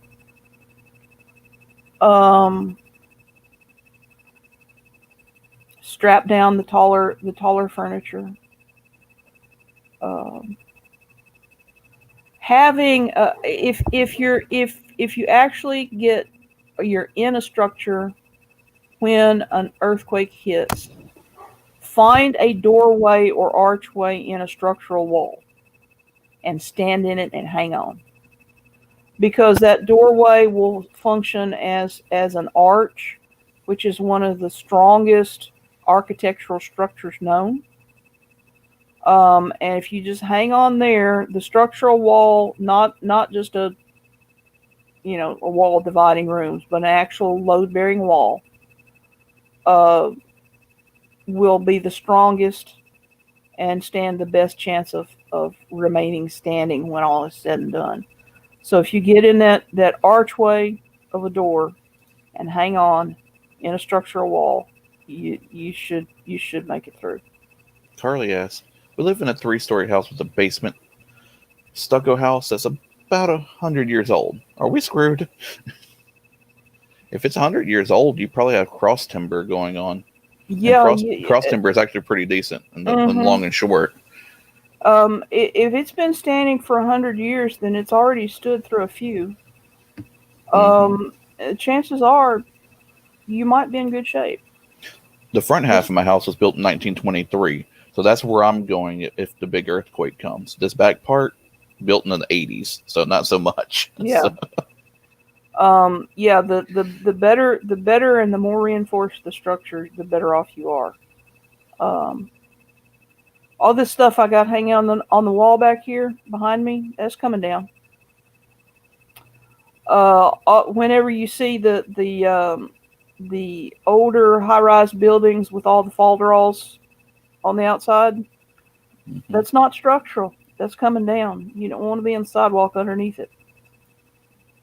What is your opinion on those earthquake-safe houses, or like those earthquake-safe beds that basically entomb you in a structure? Which makes for a great novel, too.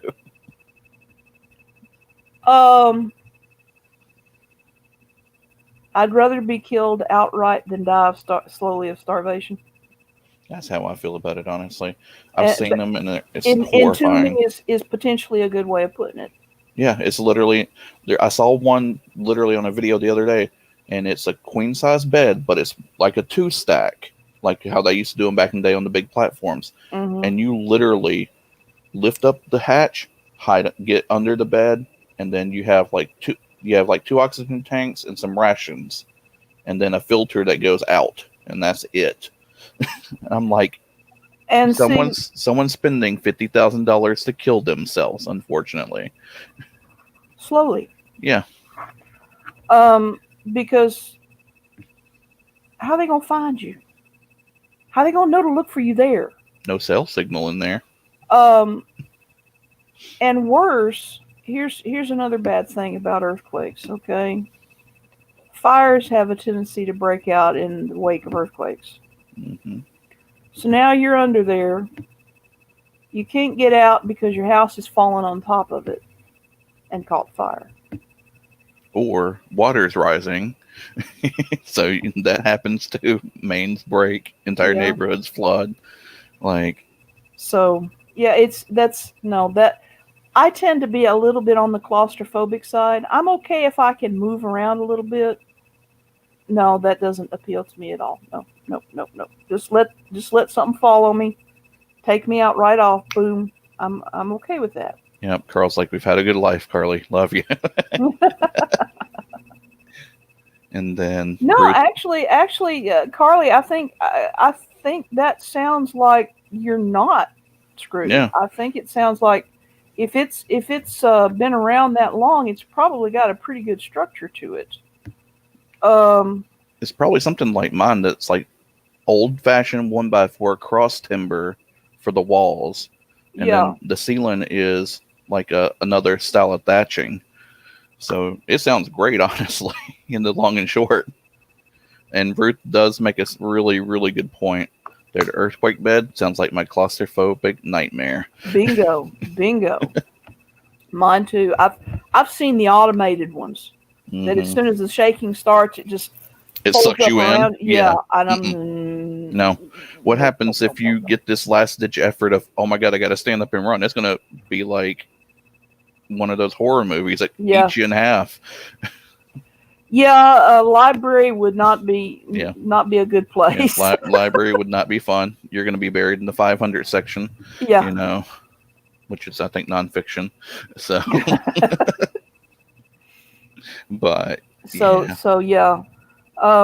food and water, a change of clothes, bug out bag, a bug out bag, something to cook food or heat with. Shelter from the elements, windbreak, something to keep the rain or snow off of you. Because this thing seems to like to go off at night in the wintertime. So I'm not sure why. I do know, and this is a little bit interesting. everybody's familiar with tides if you live along the coast or if you've been to the coast. What most people don't realize is there are tides in the rock of the planet also. Hmm. And so these add stress to quake zones, fault zones. And there's a very slight, it's not huge, and the tide in the rock being generally inflexible, is not big, but it's measurable. And so there's a very slight increased probability of quakes in fault zones at high tide. One of the things that I must not have had it in this version of this talk. I thought I did. At the time that the Reelfoot Rift formed, a secondary rift tried to form, a rip in the plate, if you will. And that is known as the Southern Oklahoma Olacogen. The original plate boundary, everything from about the northern state line of Louisiana down, has been added by the Mississippi River, and was not originally part of the plate, or at least was not part of the plate at that time. Now become a primary version of a secondary portion. Now it's like Kind of. like an But offshoot.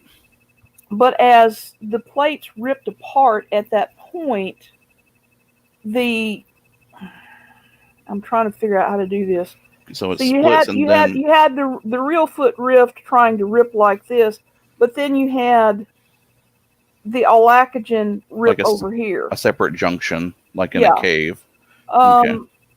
Think about you just grab something, a plastic wrap, and try to tear it apart, how it'll develop multiple stress planes.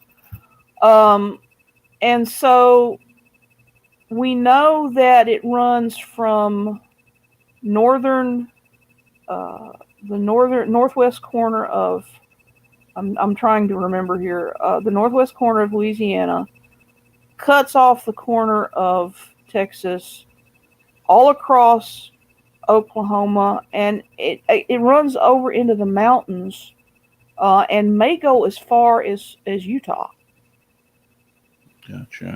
And actually, it's kind of interesting, because a lot of the earthquakes in Oklahoma that are being blamed on fracking are actually along the Olacogen, and most people don't know about the Olacogen either. So, because it's even smaller, because basically, we almost wound up with 3 separate tectonic plates, where today we only have one, because it was trying to rip into 3 pieces.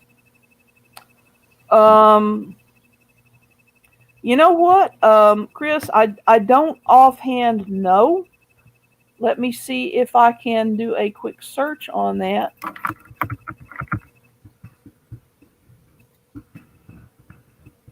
But if we would have had 3 separate plates, we wouldn't be in the state that we know it Nope. right now at You're all. right.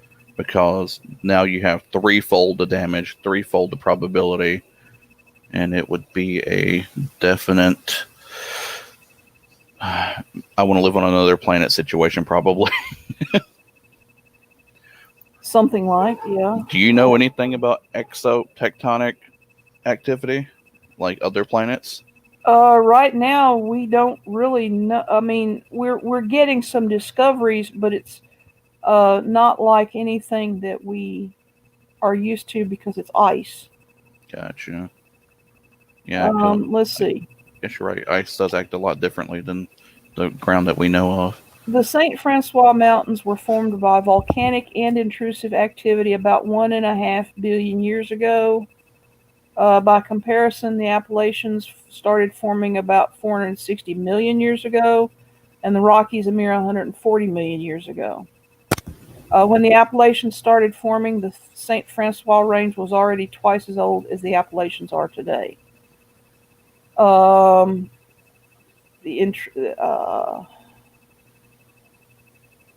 not going to mean anything to y'all unless I define a whole bunch of stuff.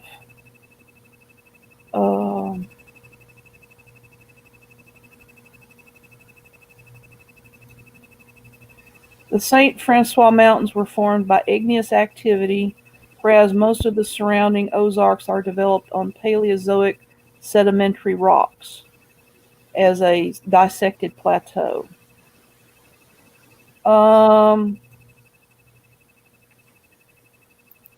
Look at the Wichita orogeny.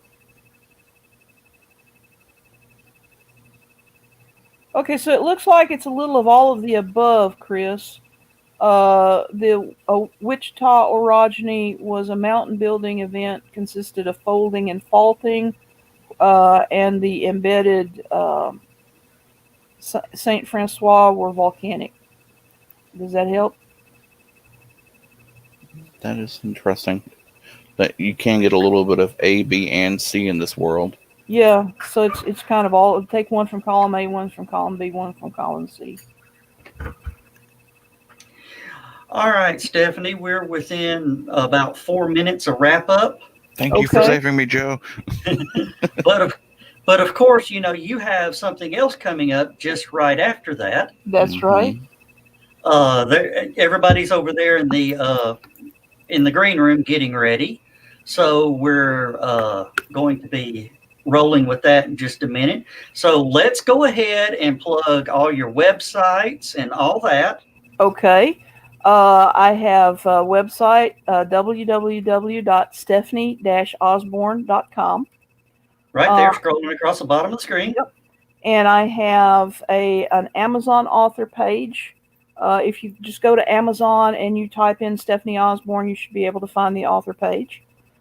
I have books available for Kindle and Nook. And most, but not all of my books are also available in print. The popular science books are not yet available in print because they are just not big enough to be cost effective. What I'm going to do is, once I get enough out there, I'm going to gather them up into a single volume and put it in print as a single volume. So be patient on that. Meanwhile, read ebooks.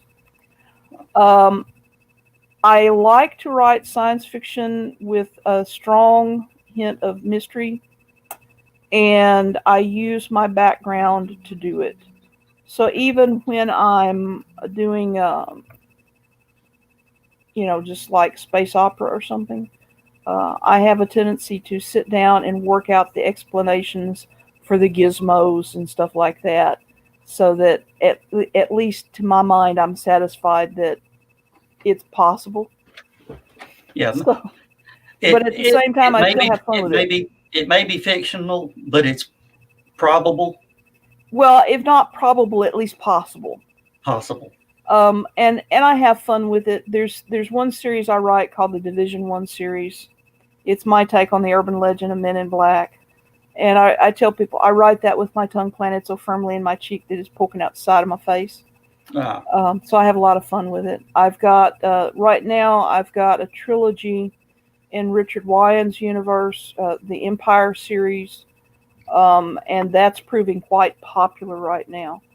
That's a science fiction series that's, there's a lot of political, it's political maneuvering. There's military science fiction in it. And I write, I've written the Imperial Police trilogy within that series. It kind of runs in parallel with the main line of the series. So you might want to check that out. The Empire series has a page to itself on Amazon.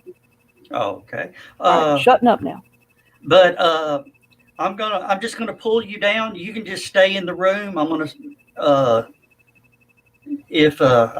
think if John is still in the room, or Heather, if she's watching, tell people to go ahead and start migrating over, and we'll start closing out this show, and I'm going to end your show on your channel because I don't think you want the acting part on your It channel. doesn't matter. They can watch it if they want to. If they want to watch it, okay, I will leave that one running again.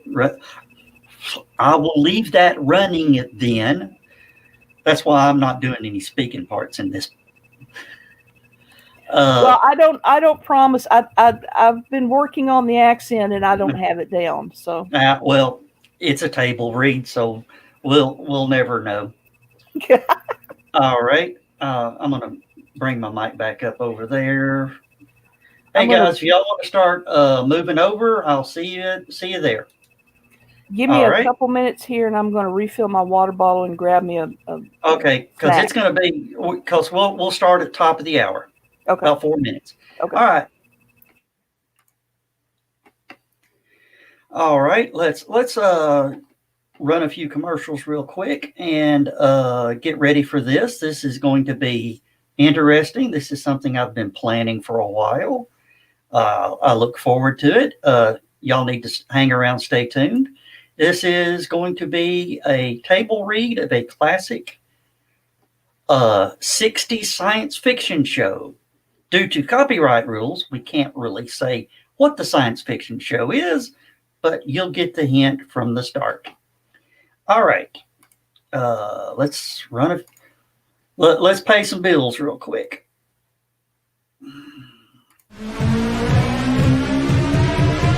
This is the Legend of the Traveling TARDIS. Follow us on Facebook, Twitter, and Instagram. Subscribe to us wherever you listen to your favorite podcast. Also catch us on the HWWS Web TV YouTube channel. Subscribe today and become part of the legend.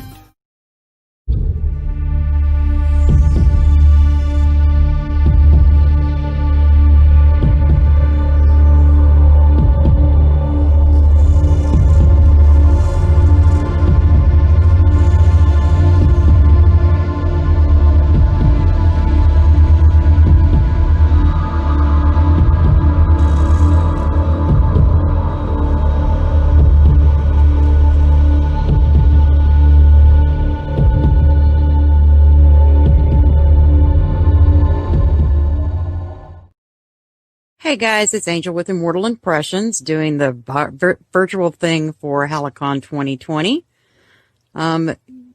Y'all can visit us at For Immortal Impressions on Facebook.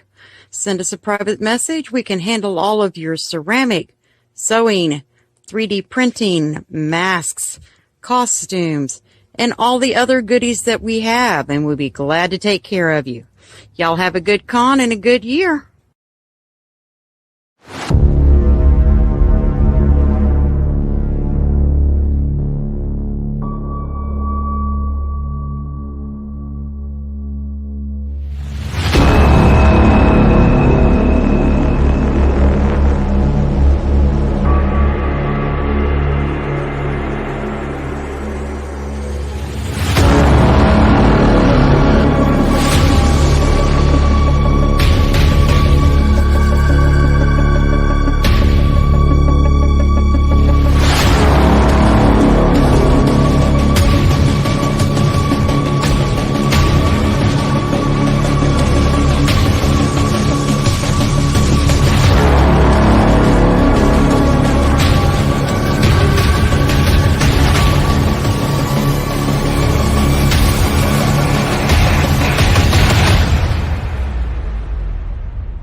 And we are here.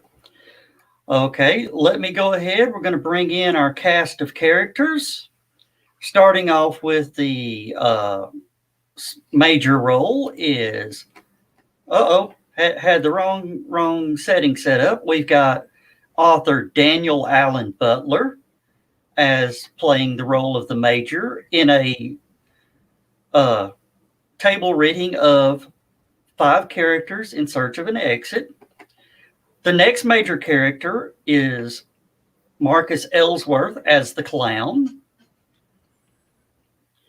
After that comes the ballerina, is Janet. And after the ballerina comes our bagpiper, author Stephanie Osborne, whose mic is muted. All right. And after that, playing the hobo's role is the artist for 2018 HallowCon, the Digital Nightmares.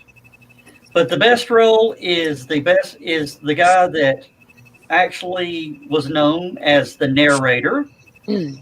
Is Stupid O'Clock's news director, Mr. Lewis Lee. I want to thank all of y'all for doing this. This is a table read of a show, of an episode called 5 Characters in Search of an Exit. Due to copyright rules, we had to sort of change the name of what the show is. We are calling this show The Not Quite Dark Area.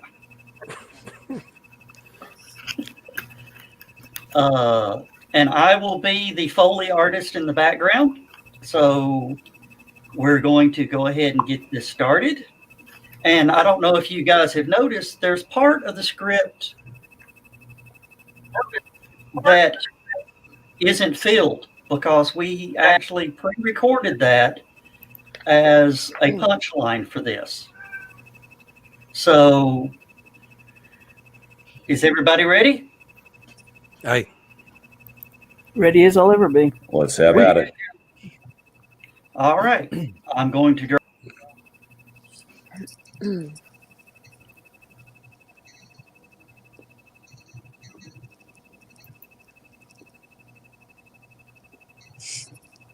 Playing musical boxes.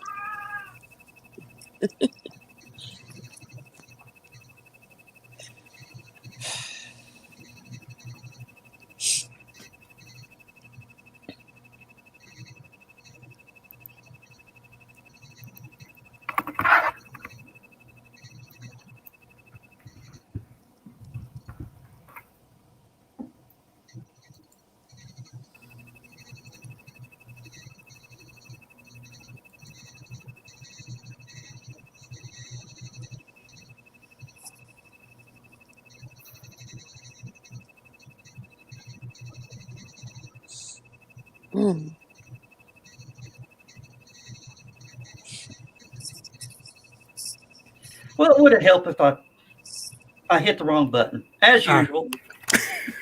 I was just going on. And Joe's arch nemesis buttons. Yeah, my great nemesis of buttons. I was saying that this is the HallowCon Actors Group. And the acronym. Hag? Hag? Yeah.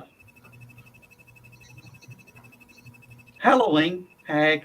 Okay. I tried to be funny. Roll the open. Roll the open. All right.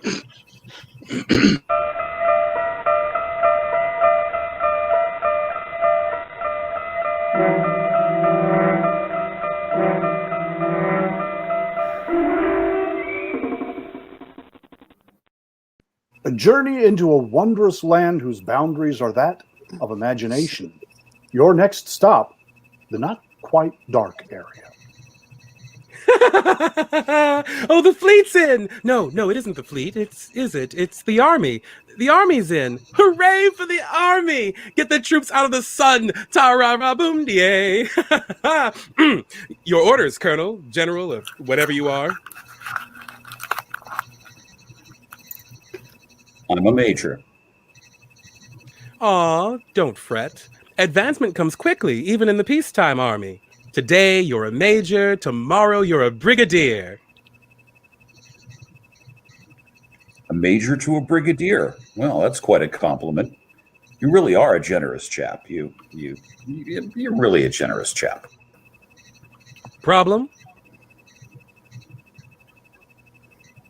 Problem? No. There's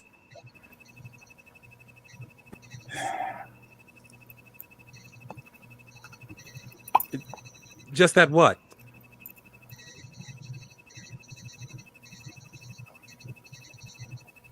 It's just that a couple of very important items seem to have eluded me, like who I am. You said that you were a major. Hey, wait a minute. Wait a minute. Who are you? What are you doing? What are you doing here? Is there a circus around here somewhere? A circus? Yes, the circus. That makes sense. A clown, a circus, an officer, a war. That's logic, isn't it? But it doesn't figure at all. Not at all. Why not? Because there is no circus and there is no war. You are just like the rest of us. The rest of us? Bagpipes can be heard playing in the distance.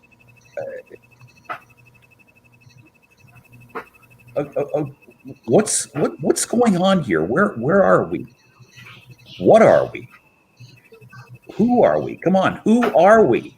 None of us know, Major. We don't know who we are. We don't know where we are. We just woke up one moment, and here we are, in the darkness.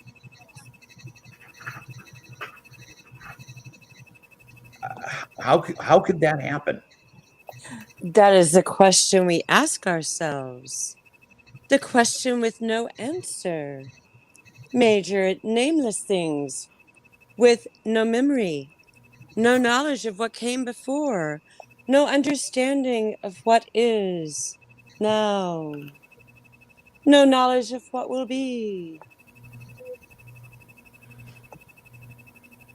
How long will we be here?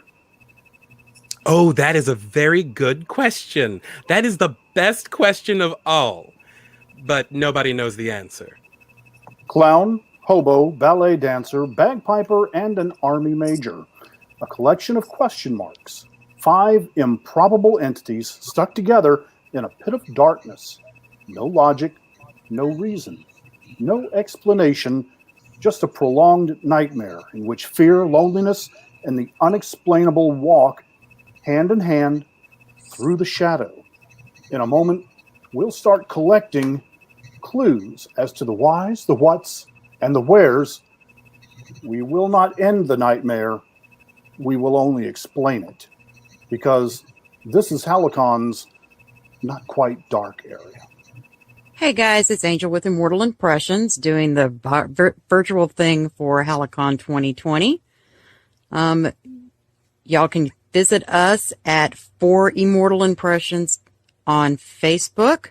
Send us a private message. We can handle all of your ceramic, sewing, 3D printing, masks, costumes, and all the other goodies that we have, and we'll be glad to take care of you. Y'all have a good con and a good year.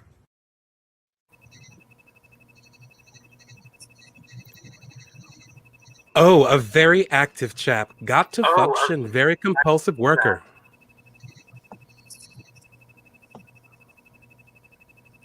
You're some big-time psychologist, huh? I'm a clown, which is neither here, there, or anywhere. I could be a certified public accountant, a financier, a left-handed pitcher who throws only curves. It doesn't matter. We're here because we're here because we're here because we're here. You're wasting your time, you know that? You're an idiot. An energetic idiot, but an idiot all the same. I want out of here. I'm not content to sit around here heaving deep sighs. I want out of here. You've got no monopoly on that, Major. We all want out of here. Seconded. Certainly, but you're wasting your time, Major. Each of us has gone around like a bloodhound.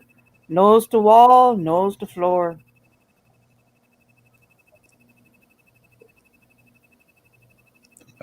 Well, what's up there? Oh, you know, the sky, artificial light, a fluorescent lamp, an illuminated microscope, you name it. One guess is as good as the other. Maybe we're on another planet. Or maybe we're on a spaceship going to another planet. Or maybe we're all insane. Or maybe this is a mirage.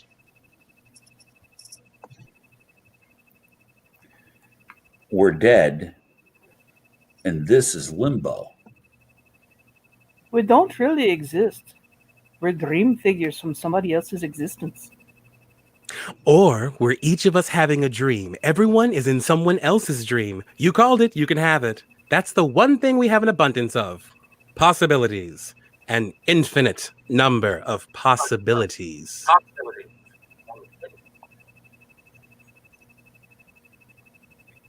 Well, how about getting out of here? Anybody examined that possibility? Have you, Major? We're trapped down here. There's no way out.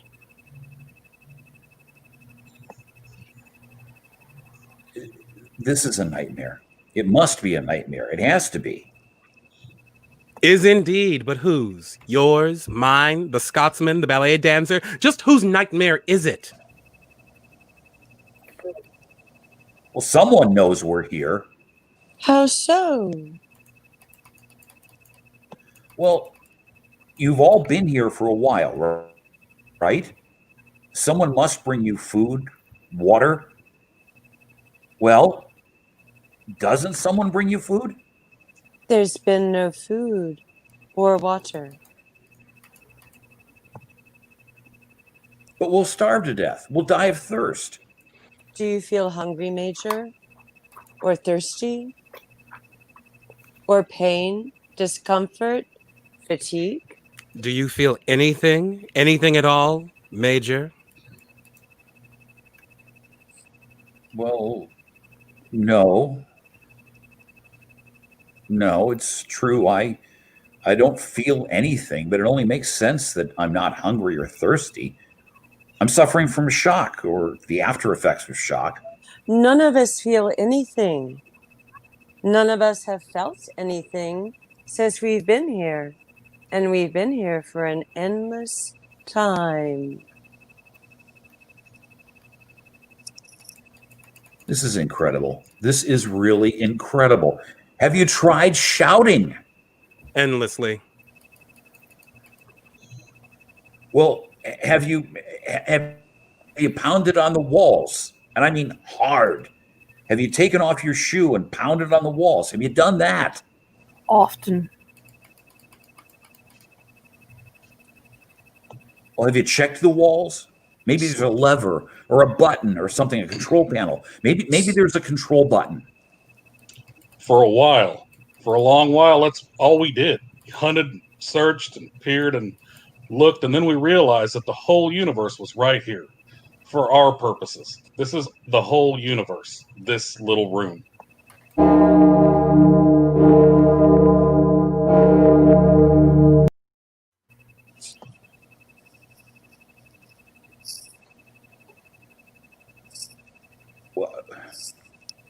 What? It's a giant bell or something. That's what it sounds like.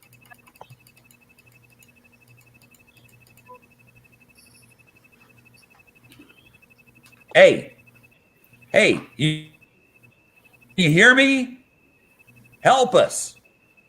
Please, can you help us?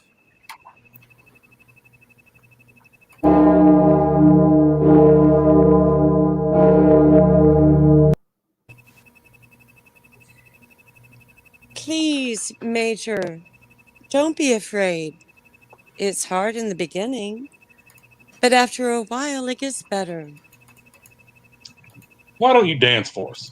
It helps pass the time. I'll play for you.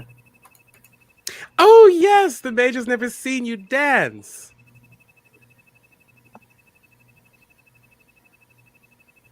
And we're going to have to take a break because our Major just disappeared. Died. Oh, he's back. He's back. He's back. Okay. Bagpipe was playing.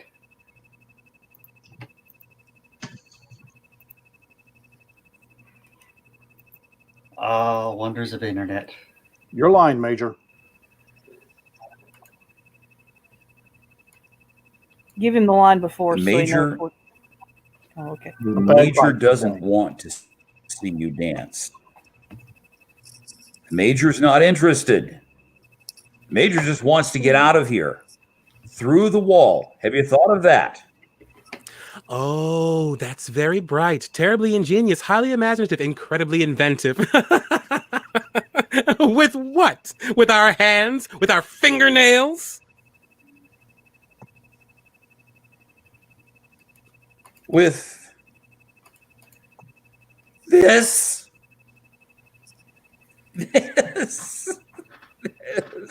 Please, Major. After a while, it'll get a lot easier. Perhaps there are a lot of dungeons like this. Maybe we've just never heard of them before. Perhaps they're for the unloved. Perhaps that's who we are. The unloved. No. We must have names. We're people, and that means we belong somewhere. Somehow there must be people who care about us. We've had our lives cut away from us. We got to get them back. Each and every one of us. Come on, let's try a tunnel. A tunnel. We'll. I know where we are. It suddenly came to me. I know where we are. Where are we? Why, my dear young lady, it seems very apparent. Everything's locking into place now. Please tell me where we are. Ladies and gentlemen, it seems very unequivocal. It seems quite clear now. We are in hell. God help us.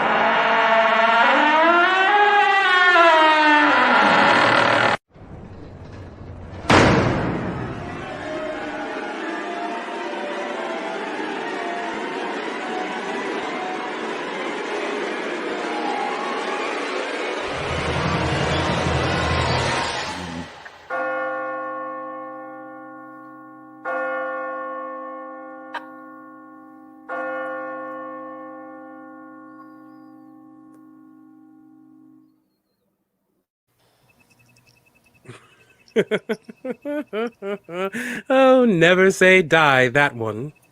It'll come to it eventually, just like we did. Let him be. Let him have his fun. At least he's trying. Oh, he is indeed. He's been trying for several hours now.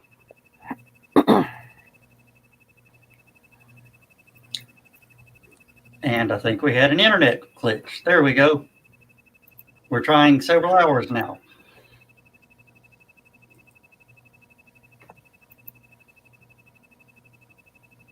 Oh, he is indeed. He's been trying for several hours now.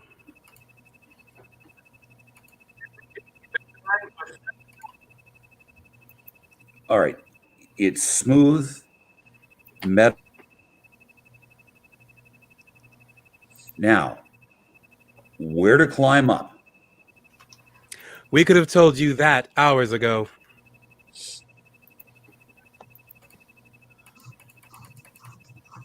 We'll just have to find another way out. Oh, do! Perhaps we could pretend that we're acrobats. Alley-oop and over the top. Wait a minute. Oh, come on now. This is getting a little ridiculous. Why not? Why not what? Well, you said it.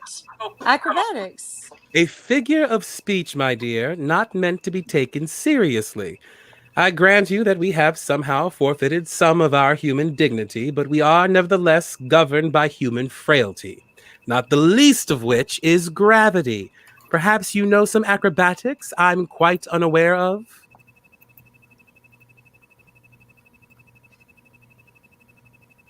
No, no, no, no, no, no.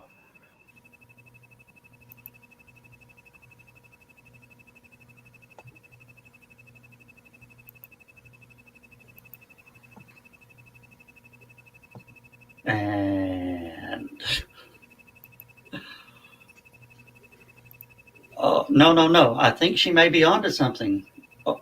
One on top of the other, right? Come on, it isn't that way. Isn't that the way they do that in circuses? I'll ask it when it comes in. I assure you that, though I may wear the costume of a clown, I have no recollection whatsoever of having been one. Now, it's true we don't feel hunger or thirst, but pain is quite another thing. A drop from, say, 20 feet or so onto this hard floor, that is a sensation I can do without. It's a chance.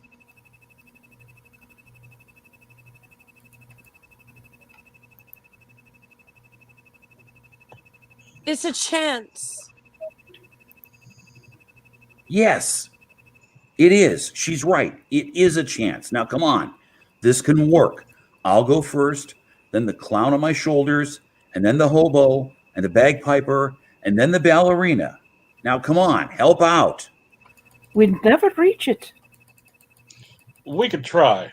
Who's to say we couldn't reach it? We don't know how high it is. That's the point exactly. We would be exerting ourselves for nothing. Now, let's all sit down and we'll have a little entertainment. Oh, come on, clown. On my shoulders. Observation. Things were far simpler before you arrived. However, I go with the majority.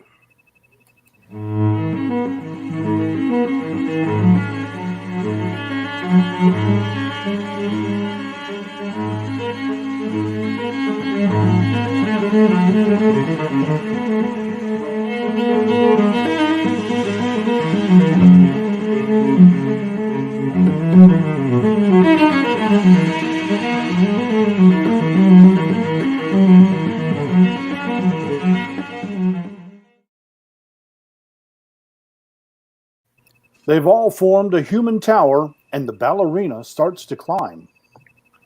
All right, miss, it's up to you. I can't reach it. It's just a little above me. It's several more feet to the top.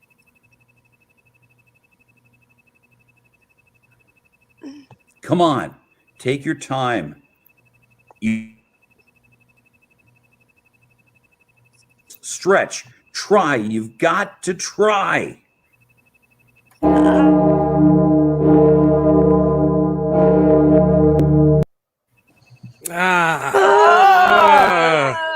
The tower topples and they all tumble to the floor. The ballerina grabs her knee.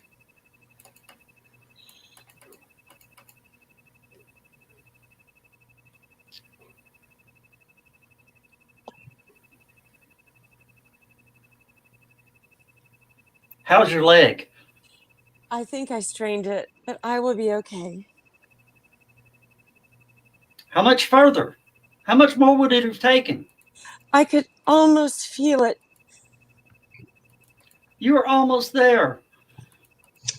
A miss is as good as a mile. Not in this case. We're only 2 or 3 inches away. That's hardly a mile. Now, come on. Let's try again. This time it'll be different. We'll leave the ballerina out of it. The clown first, hobo, then piper. Then I climb up. Then we tie a rope around my gun, fling it over the ledge, let it hook on. Very ingenious. But hadn't one of better run over to the hardware store and pick up the rope? He's right. We don't have any rope. He's right. We don't have any rope.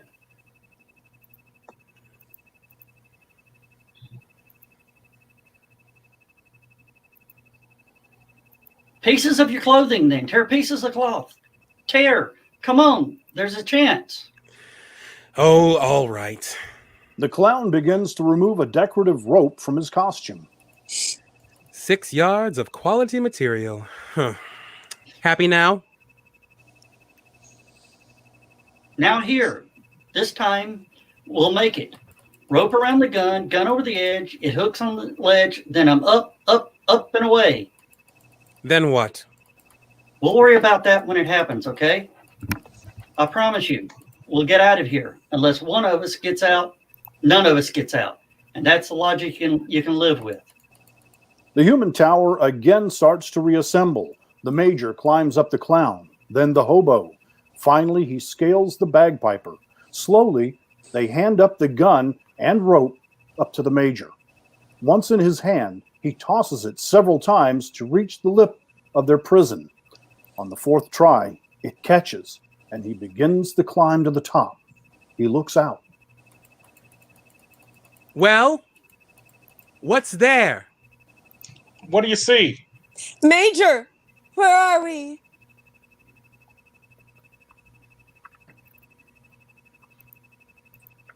Ah! The major falls from view. The remainder of the group climbs down and gather, looking up. Hey guys, it's Angel with Immortal Impressions doing the virtual thing for HallowCon 2020. Y'all can visit us at For Immortal Impressions on Facebook. Send us a private message. We can handle all of your ceramic, sewing, 3D printing, masks, costumes, and all the other goodies that we have, and we'll be glad to take care of you. Y'all have a good con and a good year. Brave man, but not a very bright one. He'll come back for us. I know he will. Oh, he may come back, but not for us. He may have been right at that.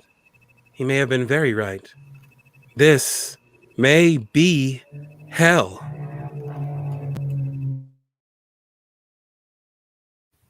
I found this in the snow. Someone must have dropped it. Oh, thank you, dear. Just drop it in that barrel over there, will you? You don't have very many, do you? Oh, dear, no. Not nearly enough. It's for the orphans, you know. But it's still early, and we have only just started. Dolls for Christmas. Dolls for Christmas. Dolls for Christmas. Dolls for Christmas. Open your hearts, dear people.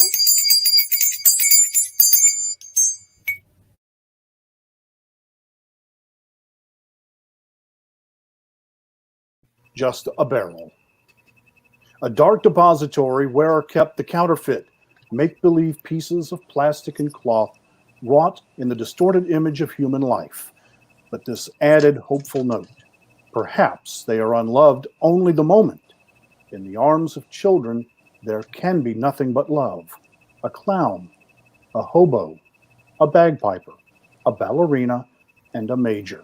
Tonight's cast of players on this odd stage of HallowCon known as the Not Quite Dark area.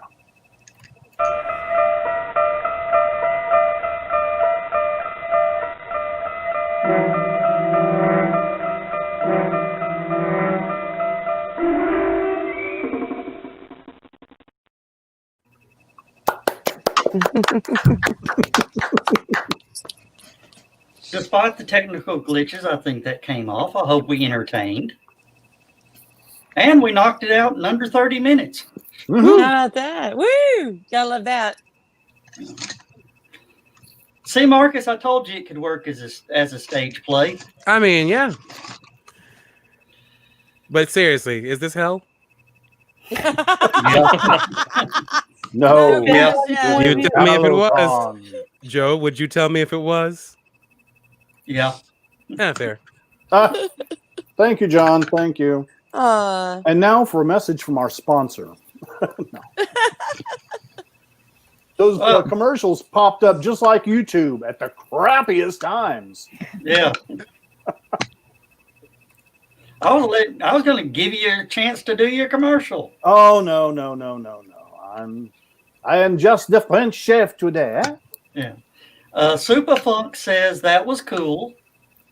Ah. John Thank you, Superfunk. John Scarborough, this guy right here, gave us some. I don't know why we didn't get John to jump in and play the major when we had technical issues. Nobody asked. It's typecasting, but what the heck?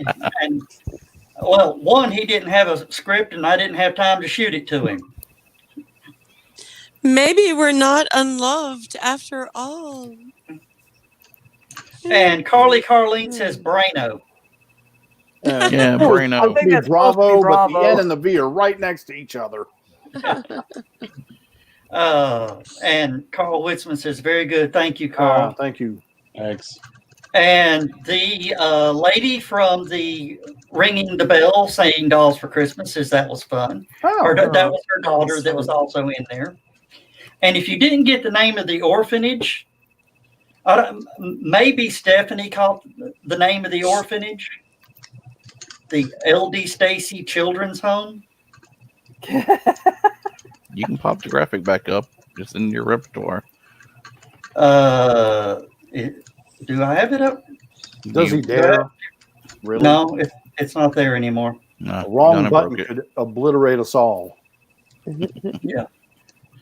No, LD Stacy is Dutch who started HallowCon. That was my little love tribute to Dutch. Oh, Well, I tried my best to do a decent Scottish accent, but it kept swaying over into Irish somehow. Well, As such accents are wont to do. Yes. Yeah, they are very difficult and they're very close geographically. So I think you pulled it off. yeah. But yeah, that was fun. My dogs know something up. My dogs know something's up tonight. They're going nuts downstairs. And I don't know what they were just barking at, but I thought we must have the little kid trick or treaters already showing up. Yeah. No, just dogs barking and stuff. You know, it's Chicago, so everything's canceled. No eating out, no eating in, no Halloween, no Thanksgiving, no Christmas, no New Year's, no nothing. We're just surviving. And But they can't take away your birthday. Yeah, that was canceled this year. Yeah. Aw. Tell them See, my tax birthday dollars was in spread January, so I got in under the wire. Lucky. Mine was in July, and I actually did a Oh. thing with some LA actors, and they sang me happy birthday, and that was about it. So. Now, Janet just said something. New Year's is canceled. How are they going to do New Year's Eve? You know, the same thing. I was out. I went to a friend's house last night, and they were supposed to have shut the bars and restaurants in Chicago last night for another 2 weeks. And there were plenty of people eating outside. There was some indoor dining too. And I'm like, what are they going to do? Arrest us? You know, I mean, some people are not abiding by the order, but I really question whether Chicago will ever bounce back from this. It's really bad up here. Well, Janet, here's a little fun tidbit of information. Here in Hamilton County, Tennessee, our sheriff early on said that the masks were ridiculous and he's not going to enforce the mask mandate. And then 3 weeks ago, he comes down with COVID and is hospitalized. His chief of staff is in the ICU with COVID-19 and his wife was sick also. Now he comes out and says, oh, you misunderstood me. I think masks are a good thing. Listen, I do not go anywhere without a mask. I haven't for the past 8 to 9 months. I've got it right here. And I got to tell you, my brother's a doctor down there. He's lost a lot of people. My son is in his 4th year of medical school in Scottsdale, Arizona at Mayo. I more than get it. And when I had a friend that I used to work with in the law division, he's in his early 30s. He just got married last year.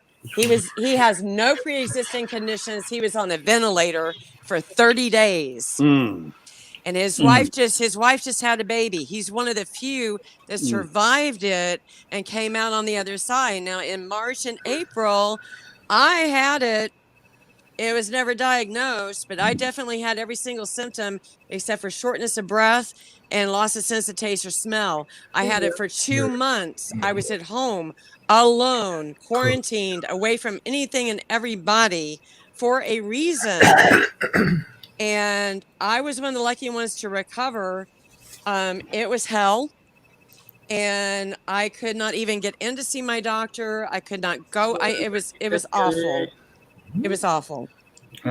So, I don't glad take you this, made it through. Yeah, I don't take it lightly. I don't take it lightly. And trust me, this year I'm all about that herd immunity. I got a flu shot. I got a shingle shot. I got whatever shot they would give out. And it's serious stuff. We've had a lot of deaths up here, a lot of funerals. I've had a lot of friends that have had family members and friends and acquaintances die. So I don't take it lightly at all. Yeah. We're actually dedicating the entire virtual convention to one of our members who passed away from COVID. Gosh. Wow. So it's affected the HallowCon family. Yeah. And I had a little rant on my show a few weeks back. It was epic. These guys have never seen me go off like I went off. What did you do, Joe? I was saying words that weren't supposed to be said. Yeah, they were like 4 letters and 6 letters, and and I blushed. were they words that start with F and then an UCK like fire truck? Yes. Yeah. Exactly. Yeah. Oops. Some of your daddy's favorite words. Without the Irish truck. Now, Peckerwood, we're not going to go there. He said fire truck without the ire truck. Uh-oh. With lots of ire in it. Whenever my father was fixing something around the house, I learned a lot of really interesting words. That's all I got to say. So, poor guy. He learned a lot in the military, and that was one of those things. So, yeah. For the people tuning in now, Janet is the daughter of my ROTC colonel back at Hickson High School. We're not going to talk about how many weeks ago that was. It was yesterday, wasn't it? Yeah. Yeah.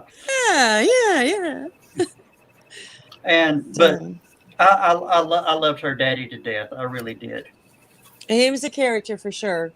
And you know what? He was well-meaning and his heart was always in the right place. So yeah. Of that, I'm most proud.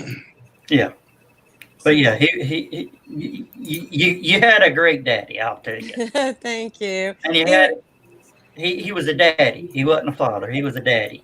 He was a daddy. And you know what? He had a very, very difficult childhood, and he went through a lot. So I think that that's one of the reasons that he was able to empathically help so many kids. And I was there, and. We didn't always know what was going on, but he did. And, he gave a shit. There, I said it. One of my favorite stories that, one of the thousands upon thousand favorite stories of his was he was a navigator on B-52, right?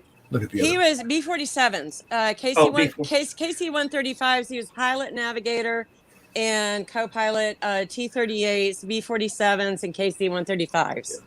Okay, but he said he was talking about being in a B-52 one time, looking out the window and watching the wings flap.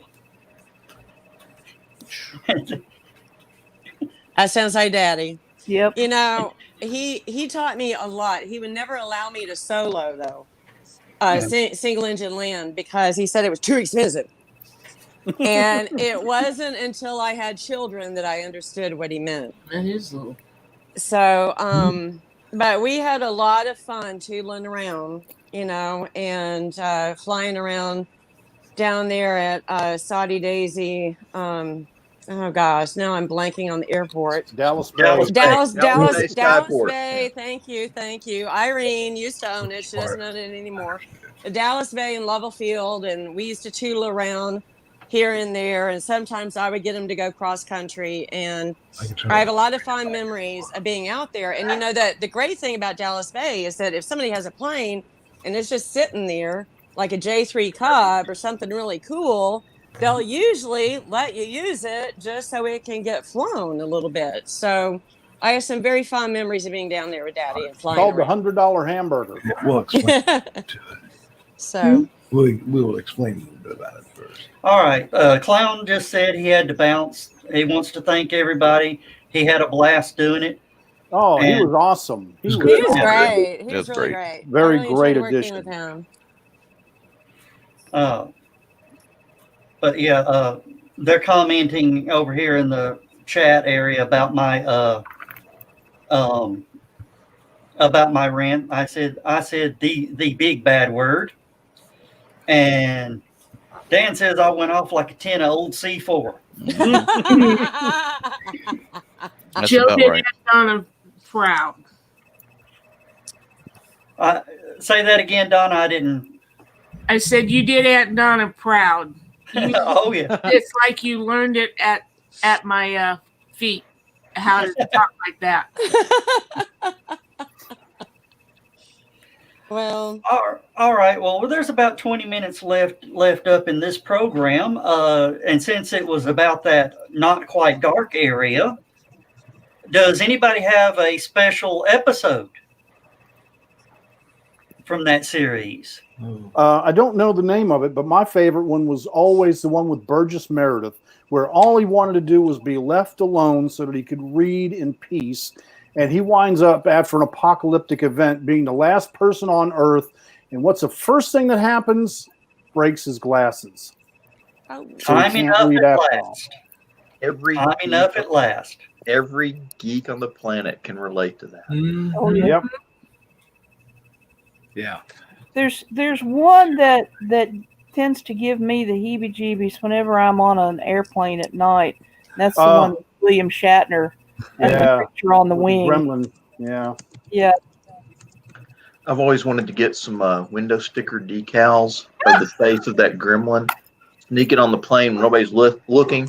Lift up the little thing, put it on the window, and then close the blind. I don't know if that would work anymore, John. Younger people don't remember that. Well, wait for him to get up and go to the bathroom, and then do it. Yeah.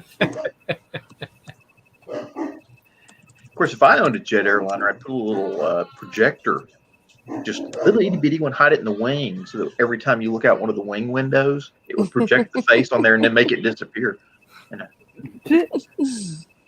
All right. I guess Mike has dropped off. So yeah.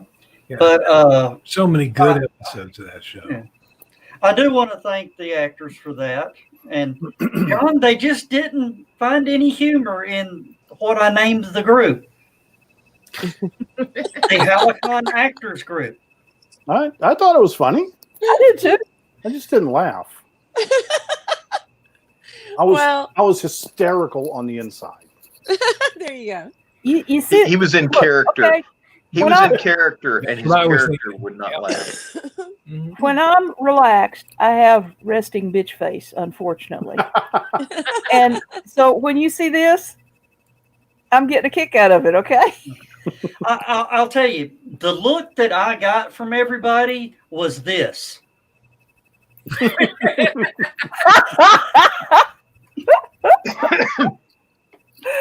Oh.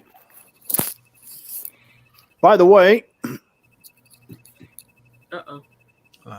here's my Halloween pumpkin. And I cheated.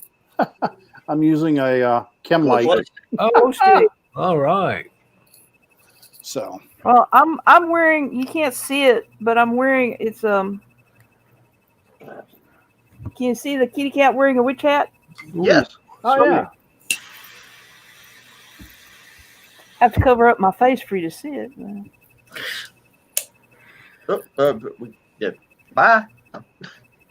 Oh, Who left? leaving? Who left? Oh, we had another. The ballerina dropped out. She waved bye and then left.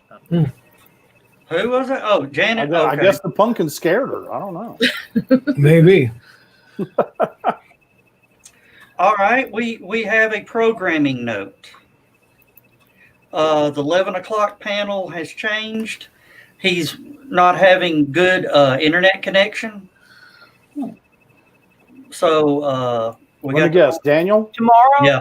Yes, tomorrow 11. Bummer. Okay. I sympathize. Yeah. Jeez, do I sympathize? I think he was on Dan's Wi-Fi. Borrowing some of Dan's squirrels. Yeah. Superfunk said this. Says that's not cheating, that's innovative. Oh, the chem light. Yeah. Use the chem light. And you don't burn it down. This is true because there's nothing quite like the smell of the burning inside of a freshly carved pumpkin. Oh, yes. All right. Yeah, she says, thank you, Joe, for arranging this. It was tons of fun. Thank you for allowing me to create in a Saturday. Cheers. But yeah, that's cool. That was fun. Will we do it again? Nope. Well, why not? That was fun. Because I think we should. I think we just have to test everybody's internet connection. I think we at should some just point, choose- I was about yeah. to say, Yeah. let's just recast the major on the fly. you know? Yeah. And it's a shame because Daniel was doing an awesome job. Yeah, He really was. Yeah. And I hated to jump in, but we had to keep it rolling. Yeah. Well, Show must when go on. It's called a radio play, guys. Yeah. That's what we did. It was a radio play. All right. Who's playing producer? Me. I was trying to put the right logo up there, and it's not there anymore. Yeah, it's StreamYard instead of HallowCon. The Wraith. There you go. There it went. That's what There happened. we go. When I had to change out, yeah, it did that. Oh, but yeah. So, Carl, how did it come off? Y'all were on the viewing end. It went off pretty well, except for internet problems, which Yeah. you couldn't help. Yeah, it was great. I love it. Carl and Donna have their HallowCon badges. Mm-hmm. Those expensive HallowCon badges. Yep. In our expensive derbies. Oh, but yeah. Can you tell that our costume and magic shop in the next town over was closing? They lost so much money that they just said, we're closing. The owner is 70. He's retiring. After Halloween, there is no more store. Oh, geez. So we ran over and bought some hats. Yeah. Yeah. Well- Ruth said she told her husband this is a radio show done video style for the 21st century. Yep. Yeah. But no, I sympathize with the magic shop because my husband, for those of you that have been to any conventions in the Southeast, he's the guy that runs around in the lab coat and the pith helmet and does the balloon sculptures. Ooh. Yeah. I know who he that's is. my husband. I know the Okay. good doctor. And he's had, I can count on one hand the number of gigs he's had this year. Yeah. It's just bad. Yeah. And that has seriously affected our income. Oh, I bet. Well, incomes are affected on everything. Yeah.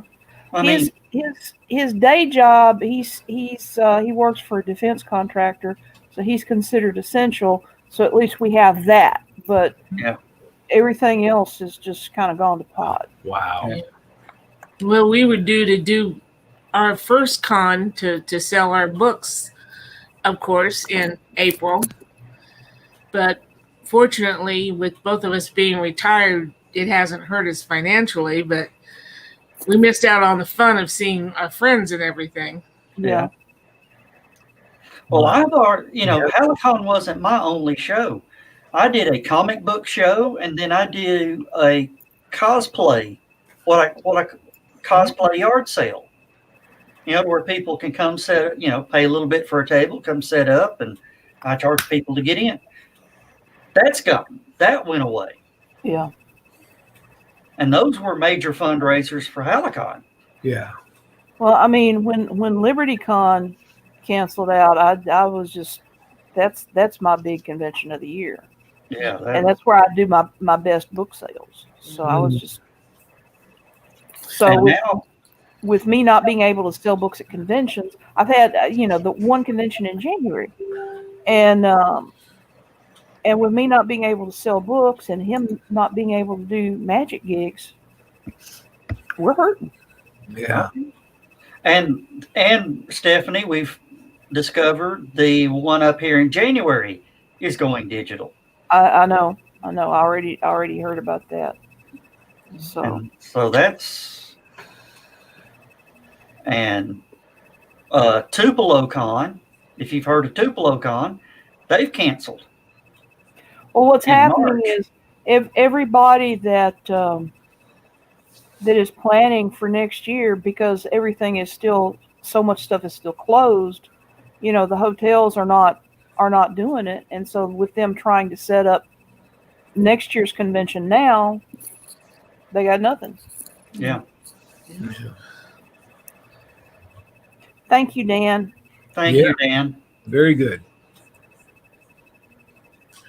How can you have an online yard sale is a I think they call that eBay. Yeah. Well, that, yeah. Facebook Marketplace. It's an oxymoron, Yeah, that's really online yard sale oxymoron akin to military intelligence and jumbo shrimp. We have a lady who runs a set of craft shows. Like, she does like 4 or 5, well, more than 5 a year. And she went and switched it over to Facebook. And what she does is she has the vendors register with her, and they go into a group. And then she runs virtual events. So people can go, and the vendors are in the virtual event, and there's links to their shops, or they can post stuff as direct posts and say, hey, here's one of my items. Are you interested in it? Message me. Here's my shop. Go there. And different ways of talking to the potential buyers. So that's something that she does.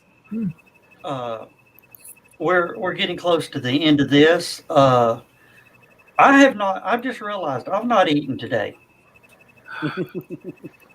So go do that. Yeah. Like now. I'm going to, Blake. I was going to say. I can't literally drag you to the con suite. Food, Joe. Yeah, there's no con suite. Yeah. Stephanie's seen it.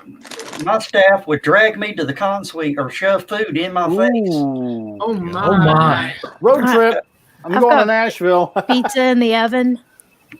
He just went to the store and brought this to me. I was just like, I need con suite supplies. Yeah. Wow. All right. So I'm going to duck out of here. Top of the, wait a minute. What time is it? Okay. We don't do a panel swap until after Carl and Donna at the end of their show. We got to do a stream swap again, and then Bobby Nash will be coming in. I should be back by then. Hopefully I won't pass out on the floor. Let's hope not. Go get food, baby. Yeah, that's where I woke up this morning.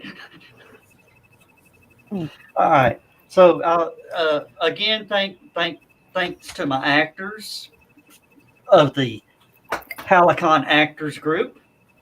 The Hags. The Hags. Yeah. The Hags. Yeah. All right, y'all. Thank you. I'll see you guys at stupid o'clock. At stupid. Yeah. Don't forget stupid o'clock. Down in the lobby. It's Yeah. it's down in the lobby. Yep. All right. Yeah, holler at y'all later. Thank y'all. Stephanie, if you want to plug your book again, you can. Or Blake, you are now officially in charge. Okay. And we're all in trouble now.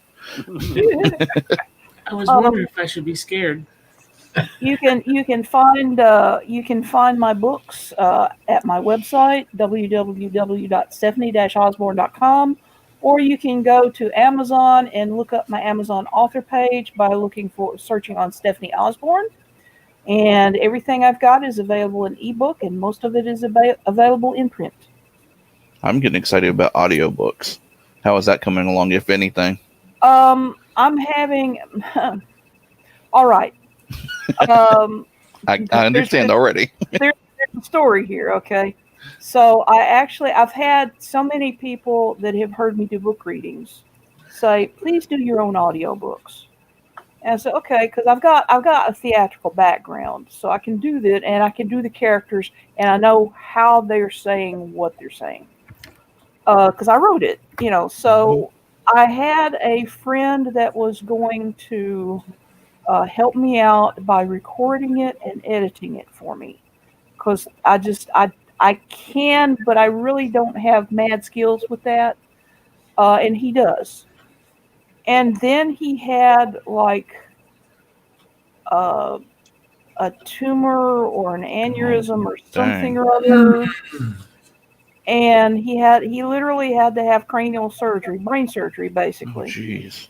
And it was affecting his hearing, and I don't know how the surgery has affected that, and I haven't heard any more from him about it. He's been recovering, and I've just been hesitant to ask. Yeah. So that's kind of gone on the back burner, and I don't know what's going to happen. Oh, jeez. Oh, I can teach you the down and dirty. You can make a sound booth for a microphone for like $8. I've done. Here's the deal. I've done podcasting and stuff. Mm-hmm. It's just that I can do one of two things. I can create audiobooks, or I can write new books. True. I don't have the time or the energy to do both. Gotcha. I need help. And so that's where I'm standing right now. At my age and with the handicaps and medical conditions I've got, there aren't any more schooling. Yeah. Gotcha. So I can only do so much. All right. I'm going to shut up and get out of here because hubby just arrived with the food. Ooh, Okay. excellent. We'll see you all at stupid o'clock. All right. I'll be there. Bye, guys. Bye. Bye. All right. It's going to be the Carl and Donna show. Going to be Cigars with Friends coming up. Yes.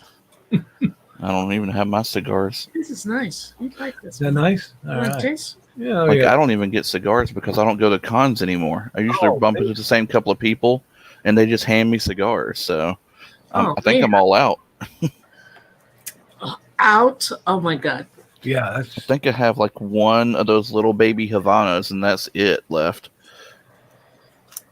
Has the little lady on the front of it. That is a true scary Halloween story. Yeah, really. Yeah, I have one baby Havana left, and that's it. He's frightening me. He's frightening me. I suggest cigarsinternational.com. Oh, yeah? That's where I get mine. Terrific bargains, especially if you get on their email list. They've got a bargain. They've got a bargain of the day, a bargain of the week. Wonderful clearance sales. I'm a Gurkha fan, and I love getting their grab bag of 20 cigars for $27.50. Oh, geez, that's amazing. Yeah, that is, because Gurkhas are usually very expensive. Oh, yeah. Mm-hmm. And it wonderful. I picked this one up at Benny's the other day when we were there. It just looked good, and it is good. All right. I think we're going to start you off right now since there was no commercial break. Okay, no commercial break. Yep, Whoa! So we're going to jump in. We got the two of you here. We're going to ask the big three. Who are you? What do you do? And how the hell did you end up here? My name is Donna Carleen. I'm a writer. What are you doing? Go ahead. This is about suspense, and the biggest suspense today is how long it's going to take before I smack Uncle Carl here. How did you get on the show? How did I get on the show? I'm friends with Joe Dog. Oh. And he begged, and he was so cute when he's so cute when he begged. So nice. I'm like, sure, I'll do it. You? I'm Carl Witzman. I'm retired from many other jobs, trying to focus on writing and editing now, and being an internet star, I suppose. And how did I get here? Joe said, hey, I have some open spaces. Would you like to be on one? Sure. And that's how we got here. Excellent. Thank you so much. Mm-hmm. All right. And the floor is completely yours. We're going to pop questions up when they come in. And oh, yeah, please do. And just lead the way. Okay. The hour is yours. Go ahead. All right. We want to talk to you today about suspense. Ooh. Yeah, you like that? Shiver, yes. All right. Suspense is essential in almost all works of fiction. True. And sometimes even in nonfiction, but mostly in fiction. And we're going to talk about examples from not only horror and sci-fi, but how it can apply everywhere. Even romance can have some suspense in it. You took my book. Did I take your book? Yeah. Oops. Okay. Anyway, don't worry about your book, because your book is right as far away as my finger here. I have written a book, which I will talk about, The Mad Gasser Cheerleader of Calhoun County. Ooh. Based on some true events, which I fictionalized and made a little bit more suspenseful, hopefully. True. Put it in a different place so no one would know. And Donna's going to talk about a couple of her books, one of which is Hunter's Ridge, which is a police book. Crime drama. Crime drama. She's also going to talk about one of her other books, Lies of the Past. Another crime drama. Okay. And Lily Monroe, or The Seduction of Lily Monroe. Historical romance. Yes. Actually, it's sex, but we'll go with historical romance. Well, yeah. You got to leave something in there for suspense. I'm just teasing. Anyway, so, suspense is everywhere. And stretching out that thought to get that person by surprise is what it's all about. Sometimes Kyle the other night was talking about how horror shows often break up the stress with a bit of humor. Mm-hmm.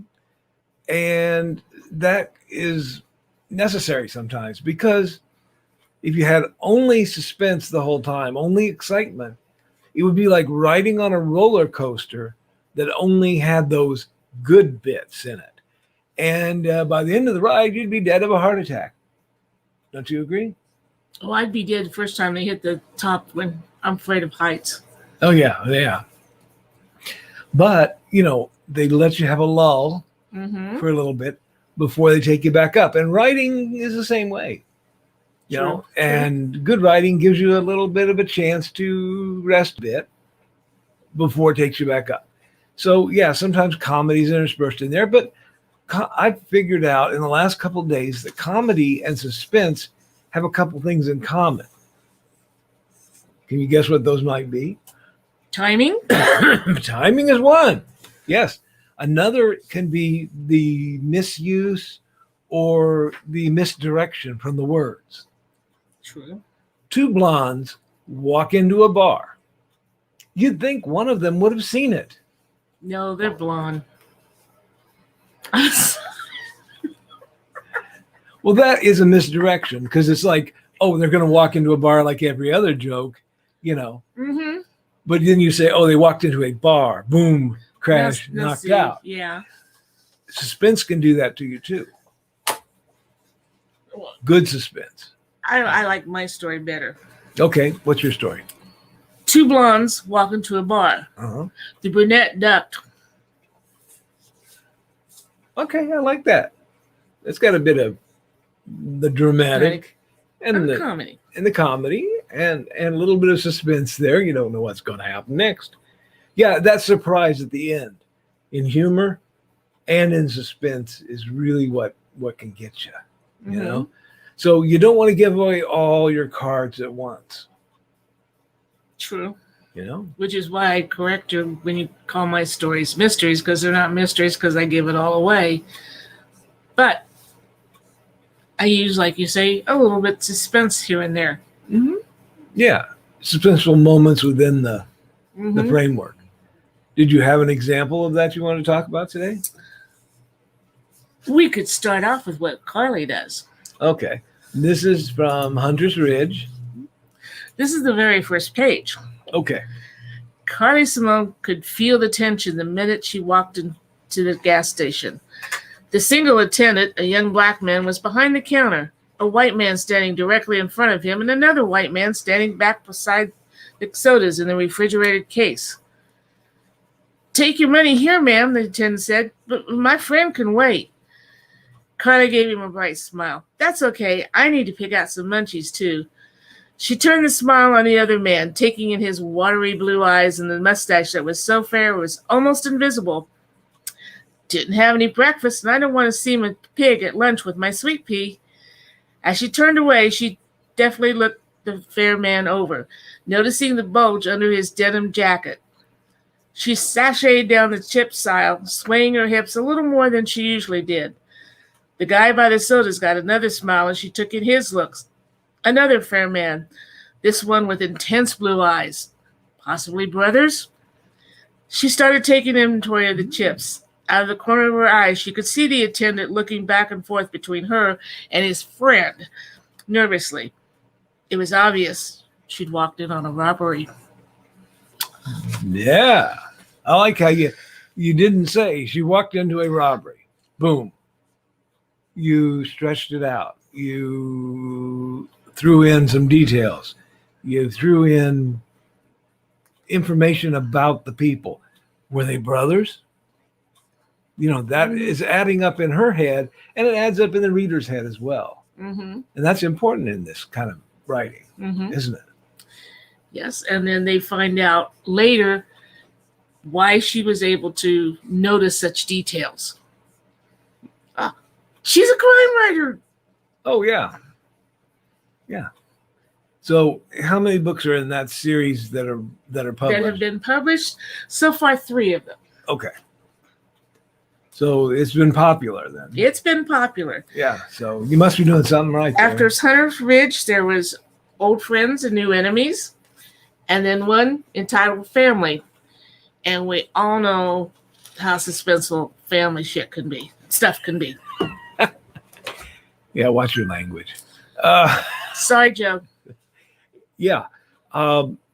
Those covers were designed with the silhouettes to make them look even more mysterious and maybe add a little bit of suspense to the person looking at the cover going, wonder what this is about. As you can see, they all have...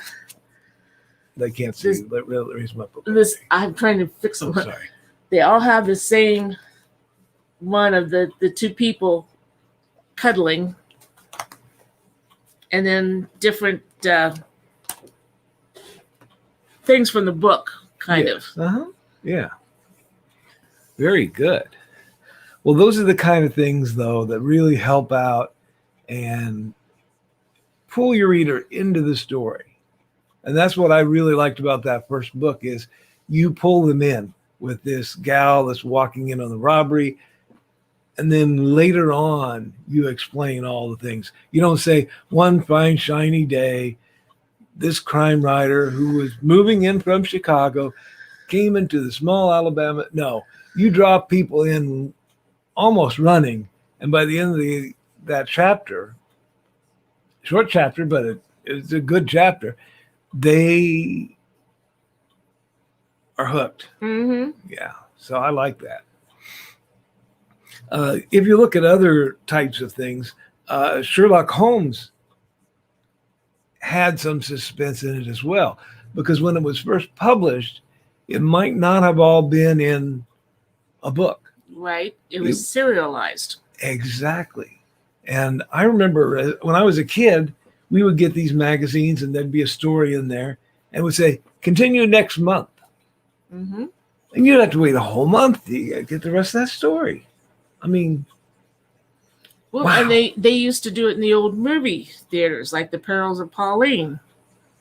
Okay. So they would like make you wait until the next time to see if she got out of whatever it was. Ooh.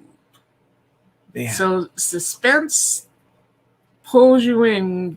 It'll get you an audience, and it'll keep your audience. Yeah, exactly. And keeping them halfway excited there, and then more excited, and then rest, and more excited, and rest. And it's a balancing act. And sometimes we'll have to go back and rewrite something a couple times to get that balance correct, won't we? True. Yeah.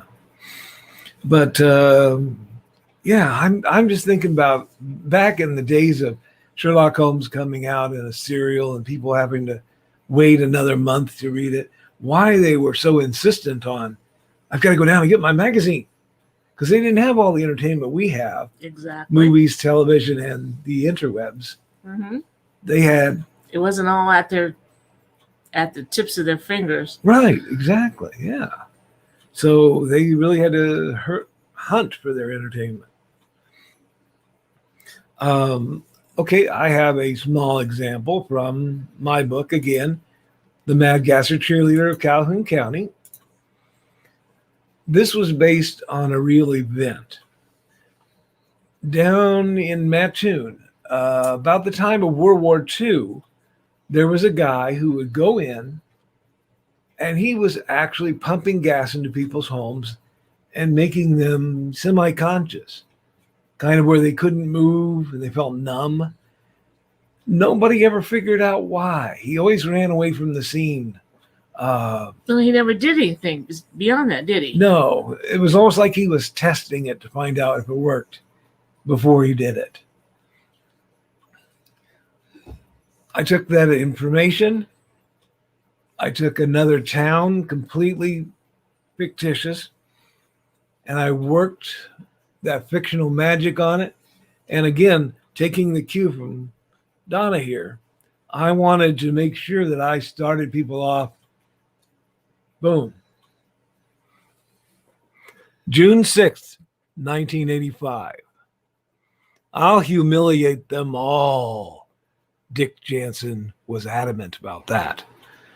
He would have his revenge on those who he thought had wronged him. But had they? Or was it all in his head? Oh, no time to consider such paltry considerations when he was already geared up in his accoutrements of terror. He had the tank of gas strapped to his back already, the gas mask hanging down in front of his face, ready for action. His boots were laced. He had his best panties on underneath his cheerleader skirt. He was ready for action. He crept up to the farmhouse, being careful to keep his flashlight in a tight beam so as not to let anyone see it from inside or from the road. Inside, Cheryl Weathers sat in her chair. Jansen knew Cheryl from high school, where she had been a popular girl and a friend of his sister. He had been a lonely, lowly, young farm boy in overalls, clean overalls, but still a mark of his poverty. He would certainly bring her down a peg or two tonight. She'd never know it was him, but she would be sorry, even if she never knew what to be sorry about.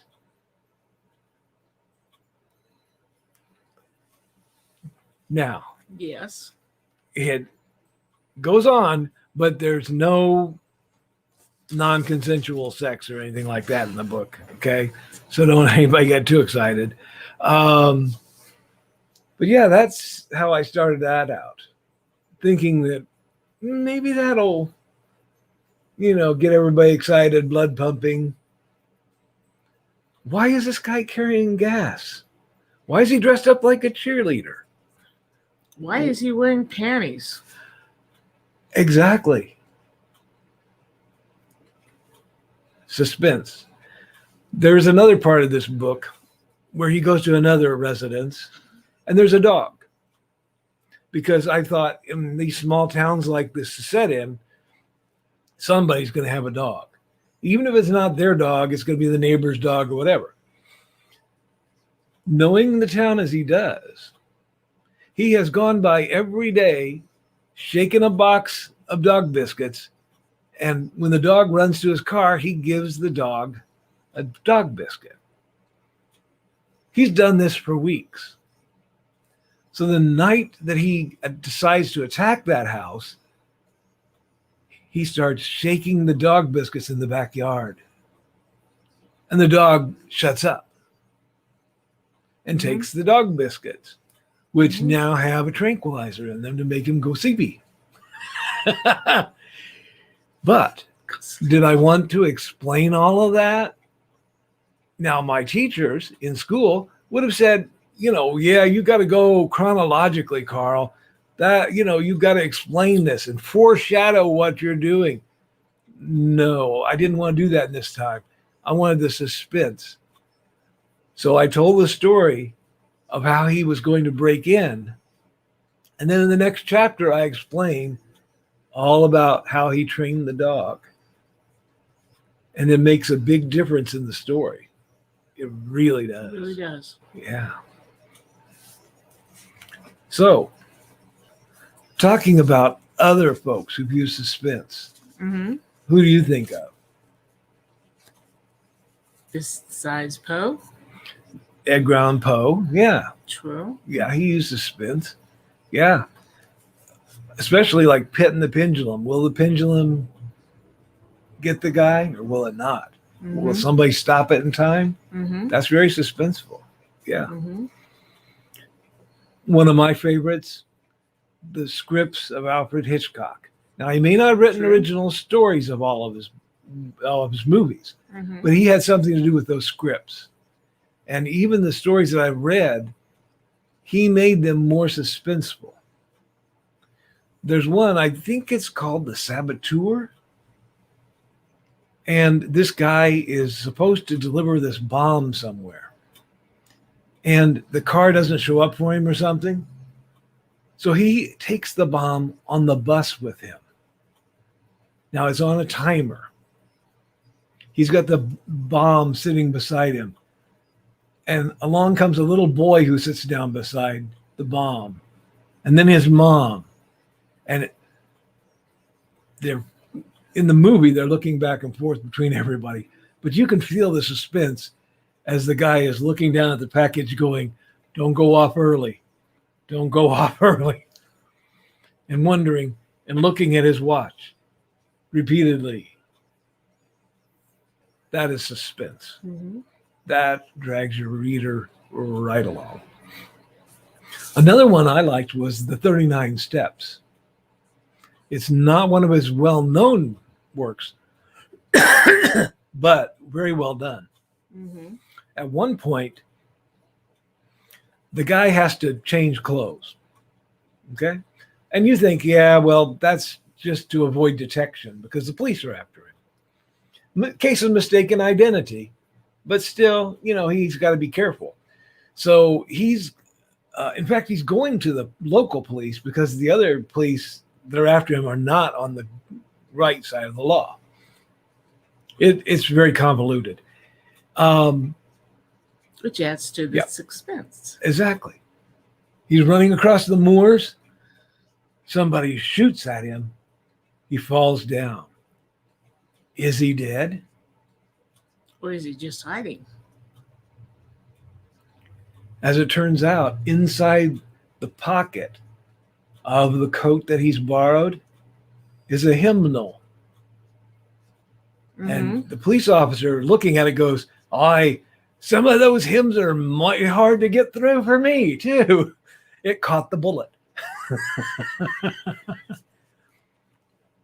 But we don't know that until like minutes later. There's a whole scene in between there where we think he's dead. And we're thinking, okay, where's he going to go with this plot now? Hitchcock was a master of suspense. Oh, yeah. Psycho. North by Northwest. Oh, North by Northwest is, mistaken identity again. A bellhop goes through looking for somebody. Cary Grant needs to send a message. He holds his hand up for the bellhop. Somebody watching does not see that somebody else also holds their hand up for the bellhop. That's the real spy. So now the bad spies are after Cary Grant. So what's going to happen? They chase him across the country. And in a crop dusting plane as well. That's suspenseful. So yes, you've got to drag your reader along and say, come look at this scary stuff I've got for you to look at. And then drop it back down. Okay, get on the bus, go to the next adventure. Yeah. True. Yeah. Talk about suspense. In Psycho, did you suspect the mother was the killer?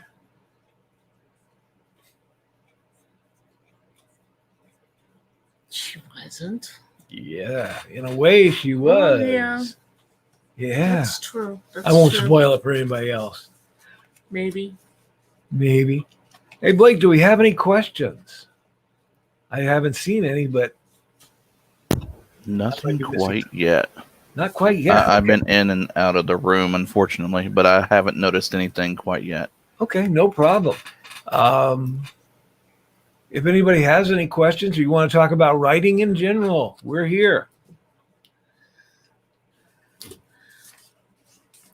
And if they don't ask questions, I'll read some more of this scary book.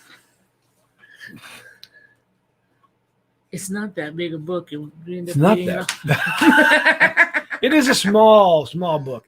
And our books are available, all of them, on lulu.com, LULU.com.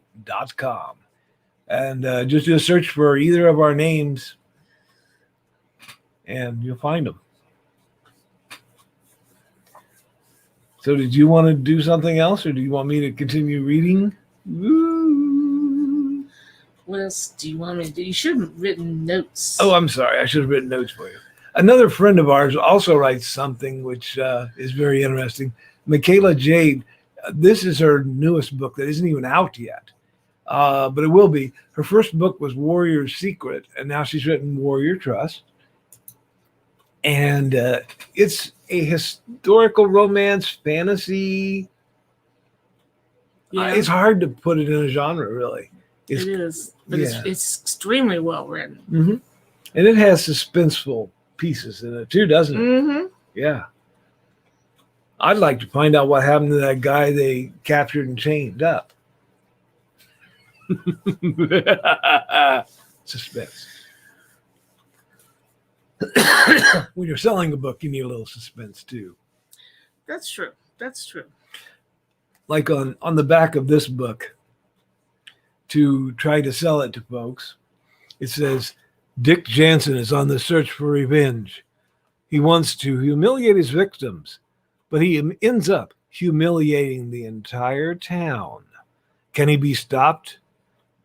Will the little town ever be the same again? Yeah.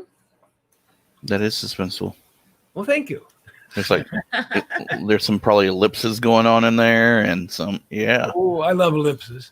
Oh yeah, ellipses are great.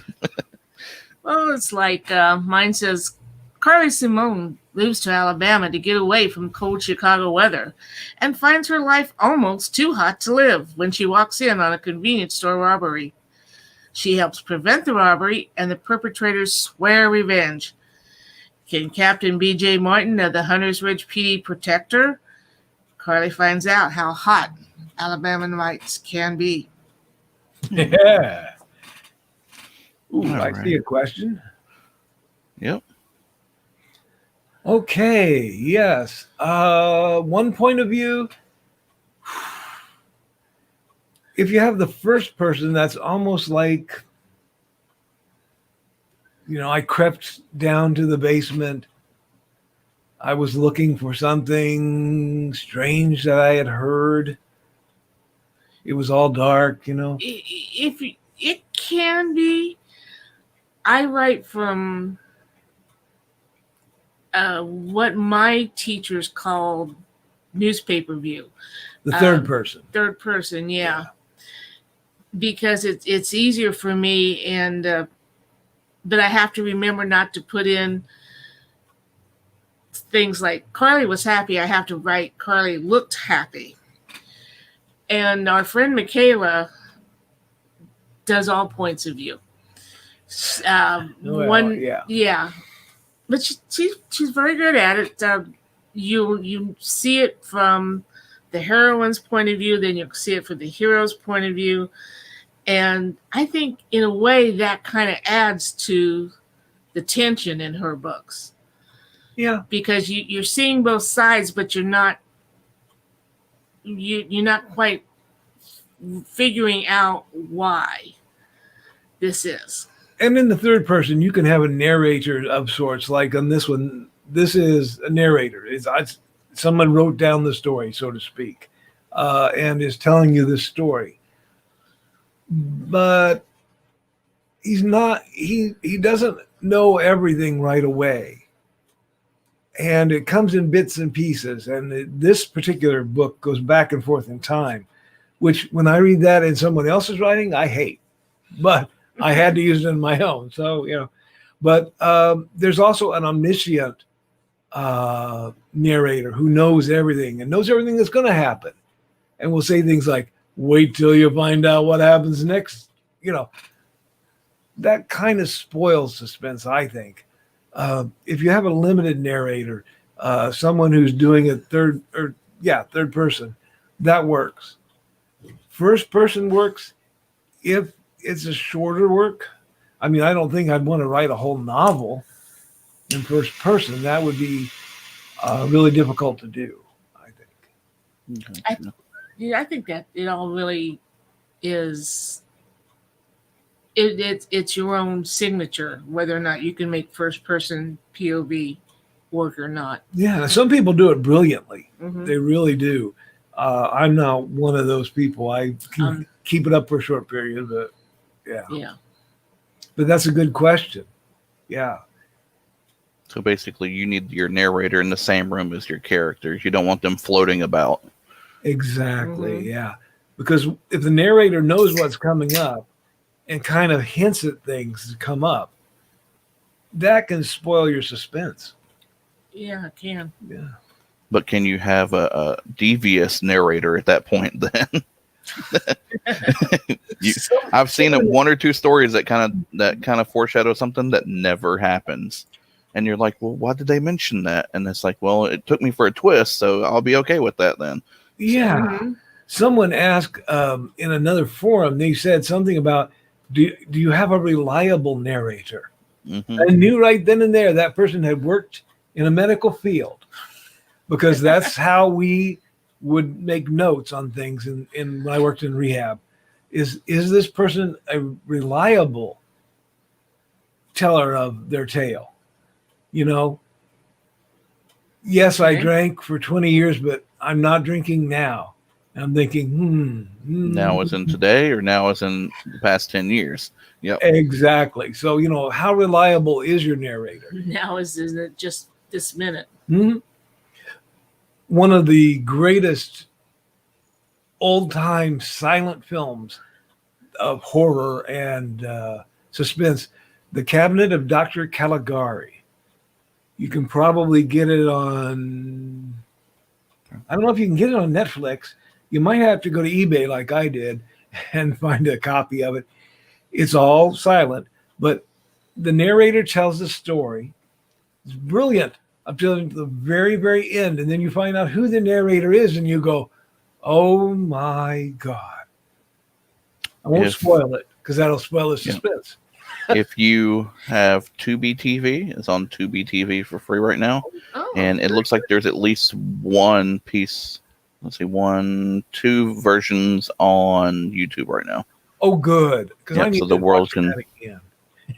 the world can take that on.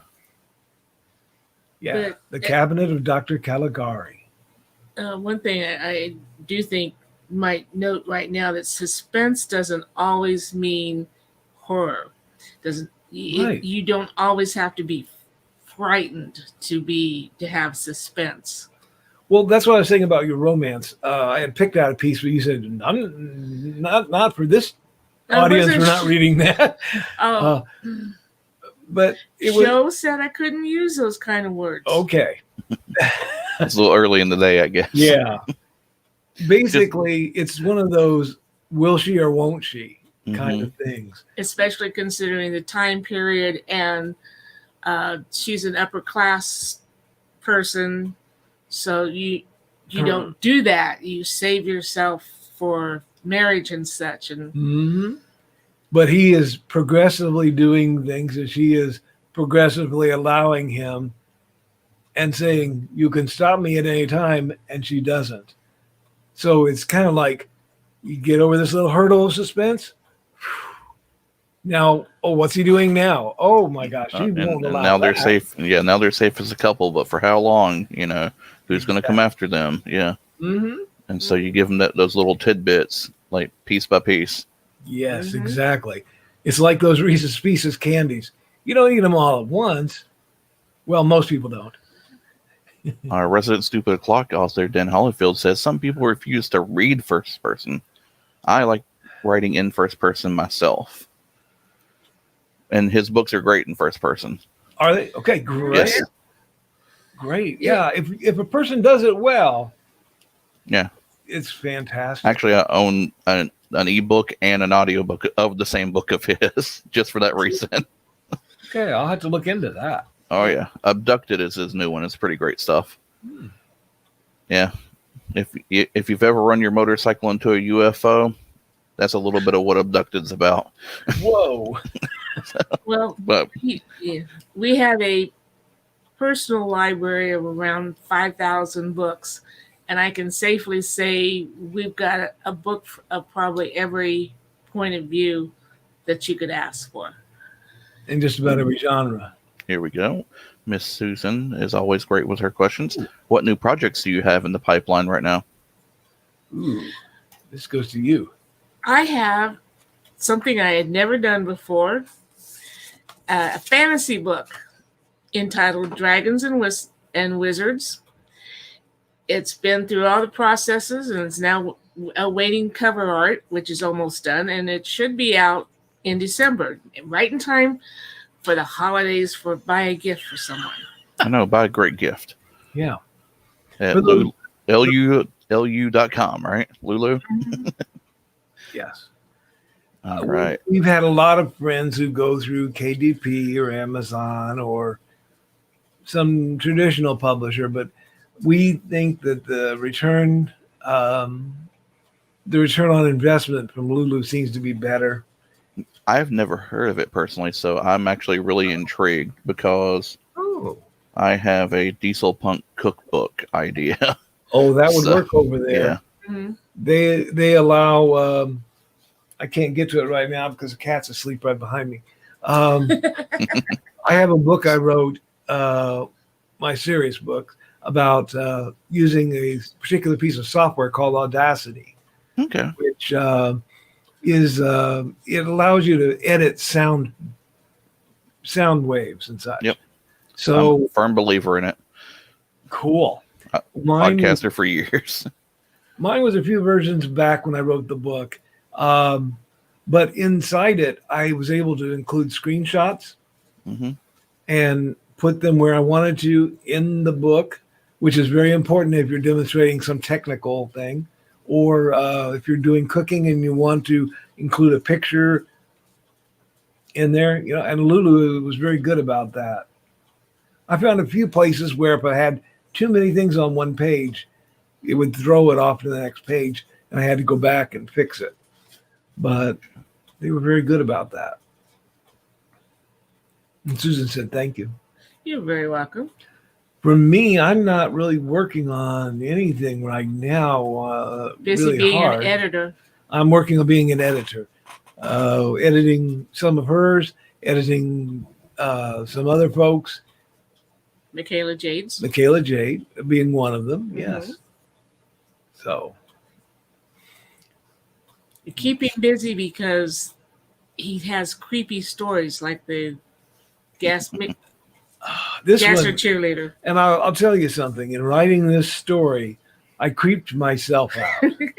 I really did. I creeped myself out. I thought, how can I, as a former counselor, even think like this? Well, I thought you were a former counselor. Yeah. Yeah, I've heard stories. Well, that happens sometimes because I have one down the line in my Hunter's Ridge series that every time I go back to re-edit it, and I'm looking at it like, do I really want to go in and read this again? And I'm hoping that when that does get published, that if I creeped myself out that much, that means anybody else is going to be creeped out. At least doubly, yeah. You have All a right.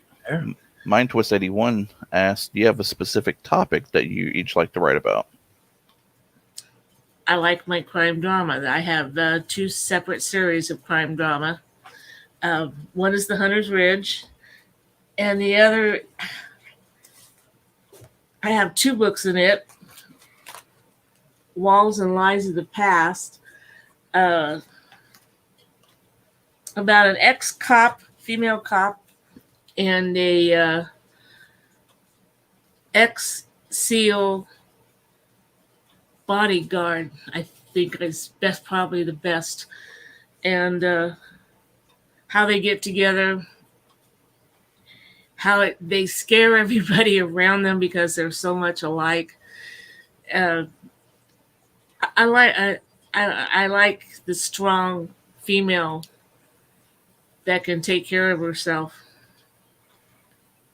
Now, for me, I like to write science fiction if I can, and I write nonfiction books. I've written several books about particular pieces of software, like the Audacity book. I've written one about a game we play called Munzee, Munzee.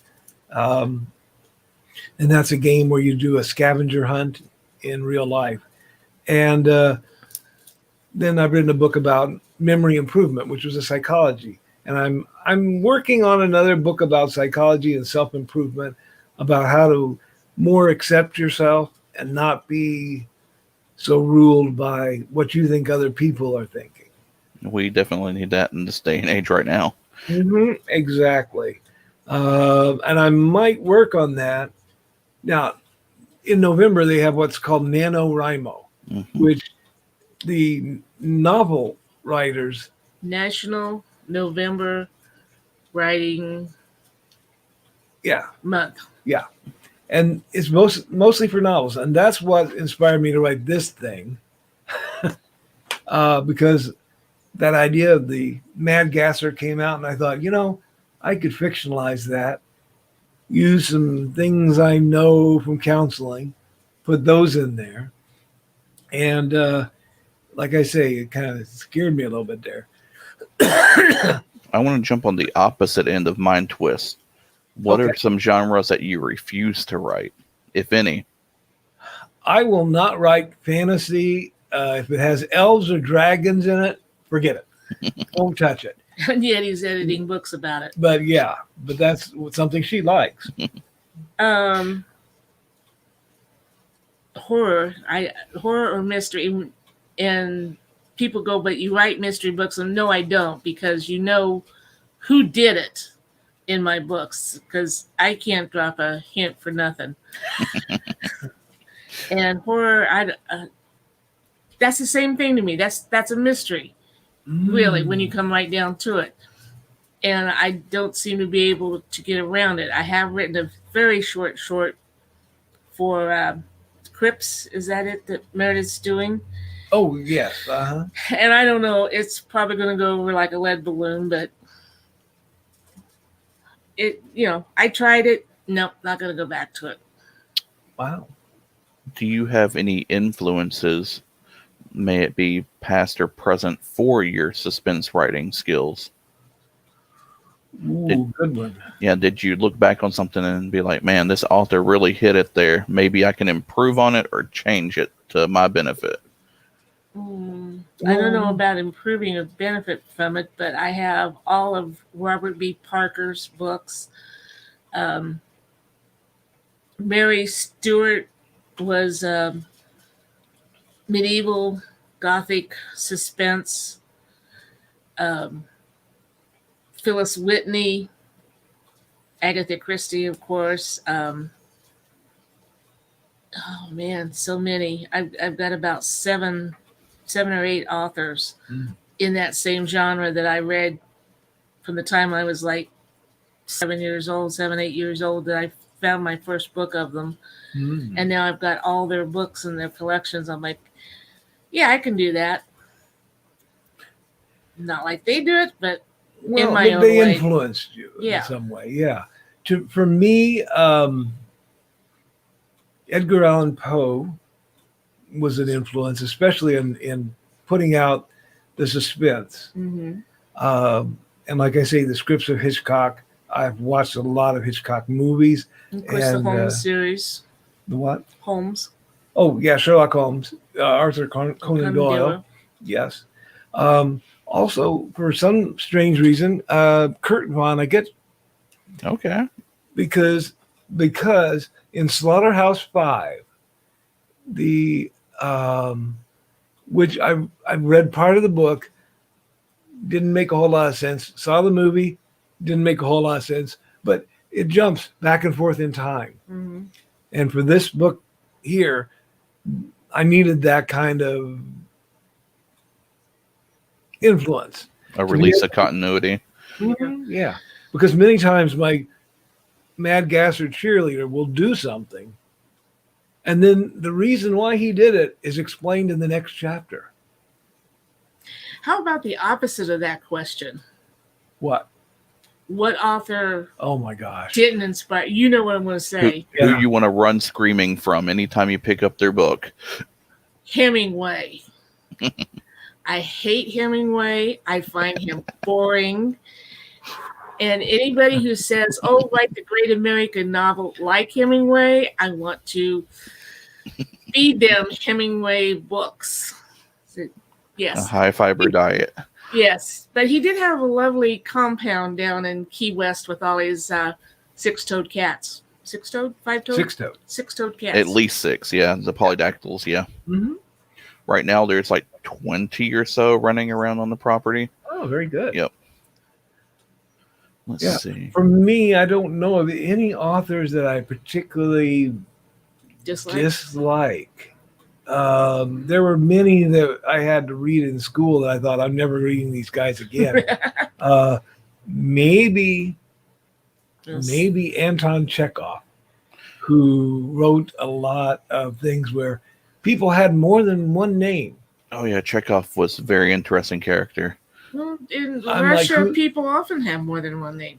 Yeah, but in a novel, it's very difficult to keep track of who is speaking. Who's who, especially if they have the same first name. Like, I know in the Chekhovs, it was like Romanov Delan and Romanov Delaire. It's like, there's only 3 letters difference there. Which one is which? Yeah, exactly. Totally.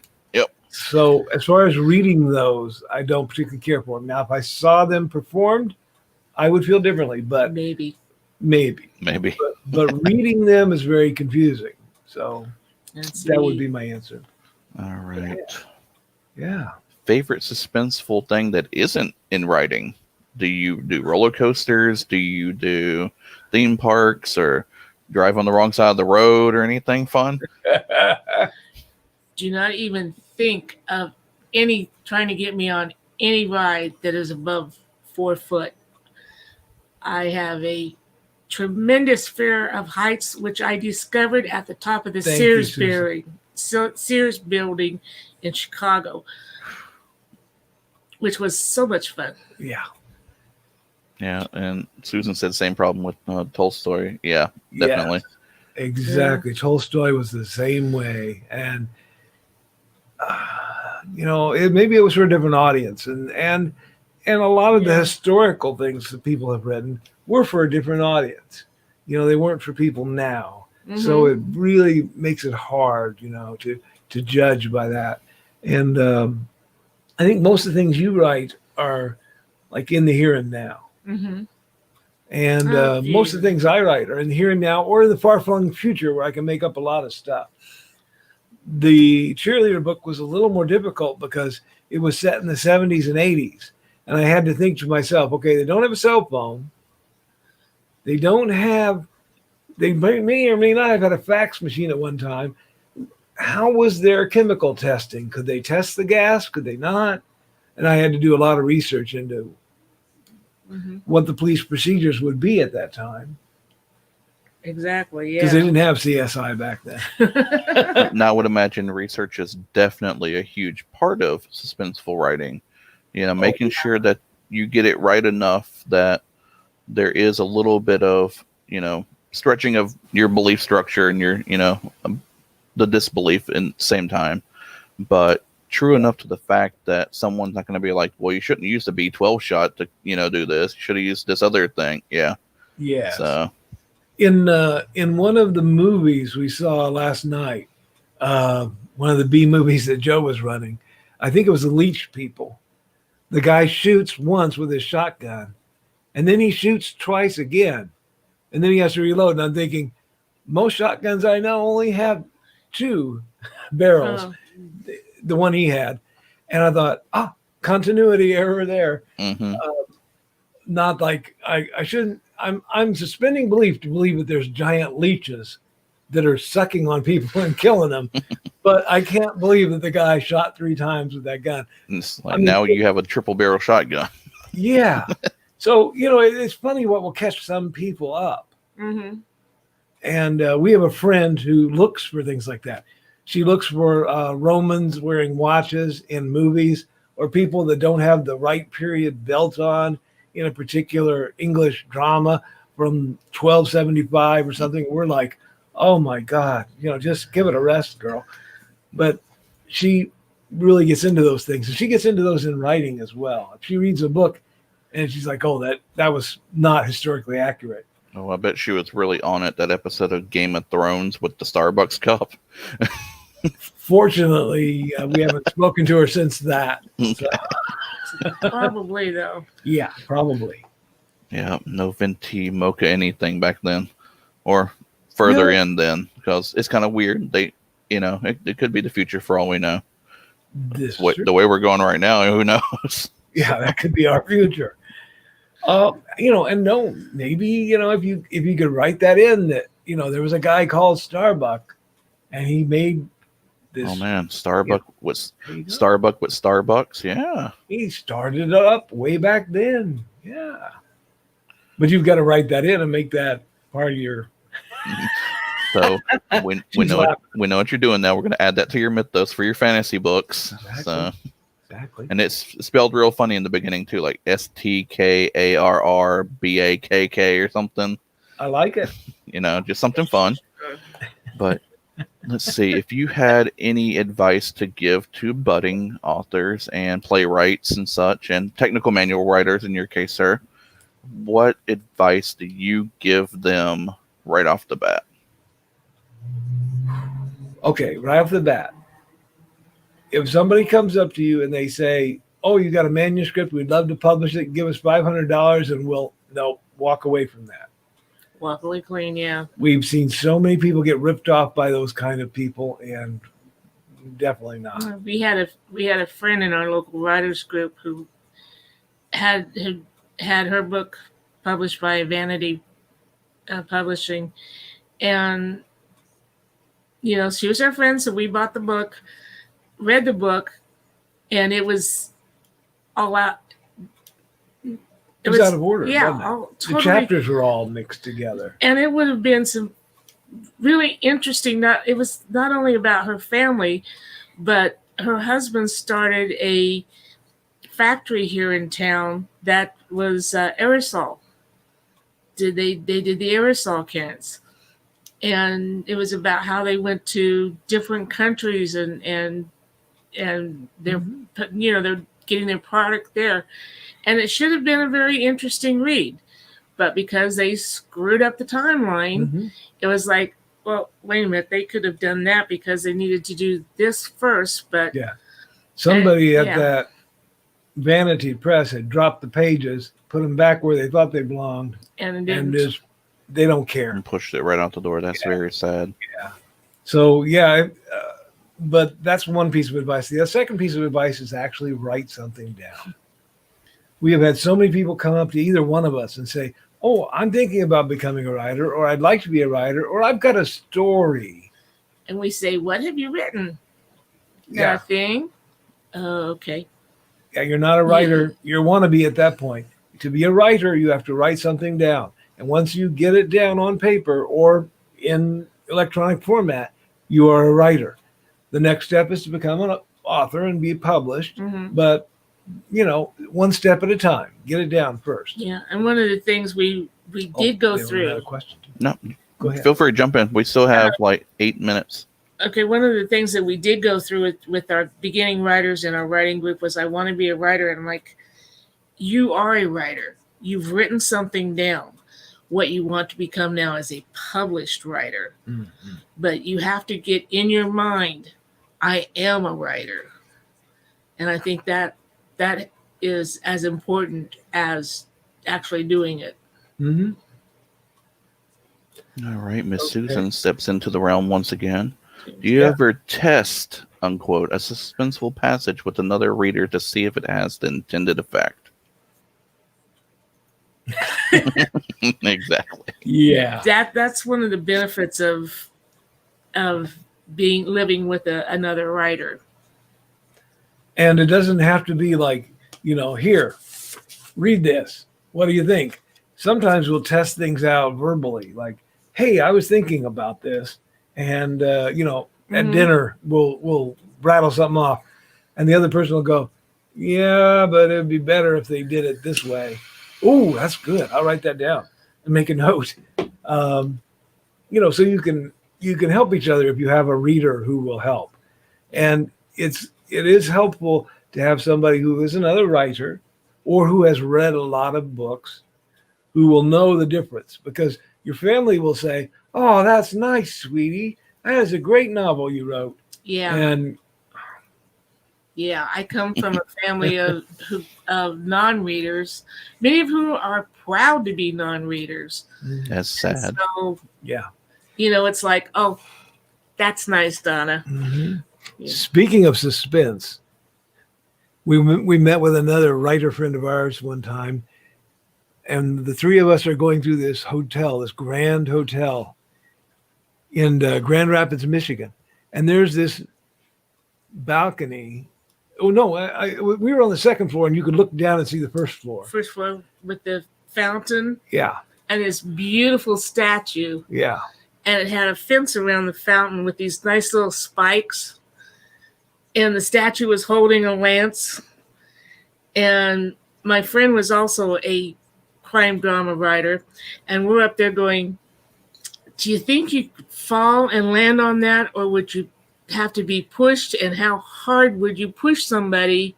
Or would you have to actually throw them to land on the lance? All of this possibly within hearing distance of poor innocent passerby.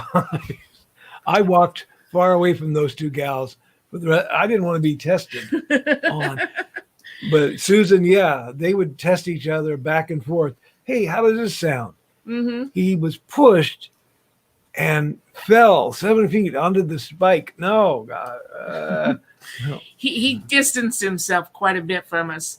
Another time we were in the library, I had a frozen body that I needed to know how long to thaw it out before you could do the autopsy on it.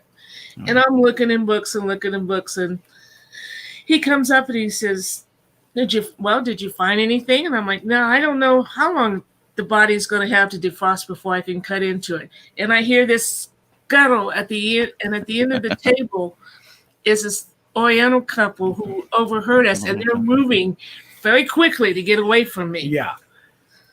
Yeah, that's definitely a writer's conversation. Yeah. All right, exactly. it is about time to close up because we do have to like flip the stream up on its head and then put it back on its feet. So go ahead and plug where your books can be found, and we will be seeing you very soon. All right. Thank you.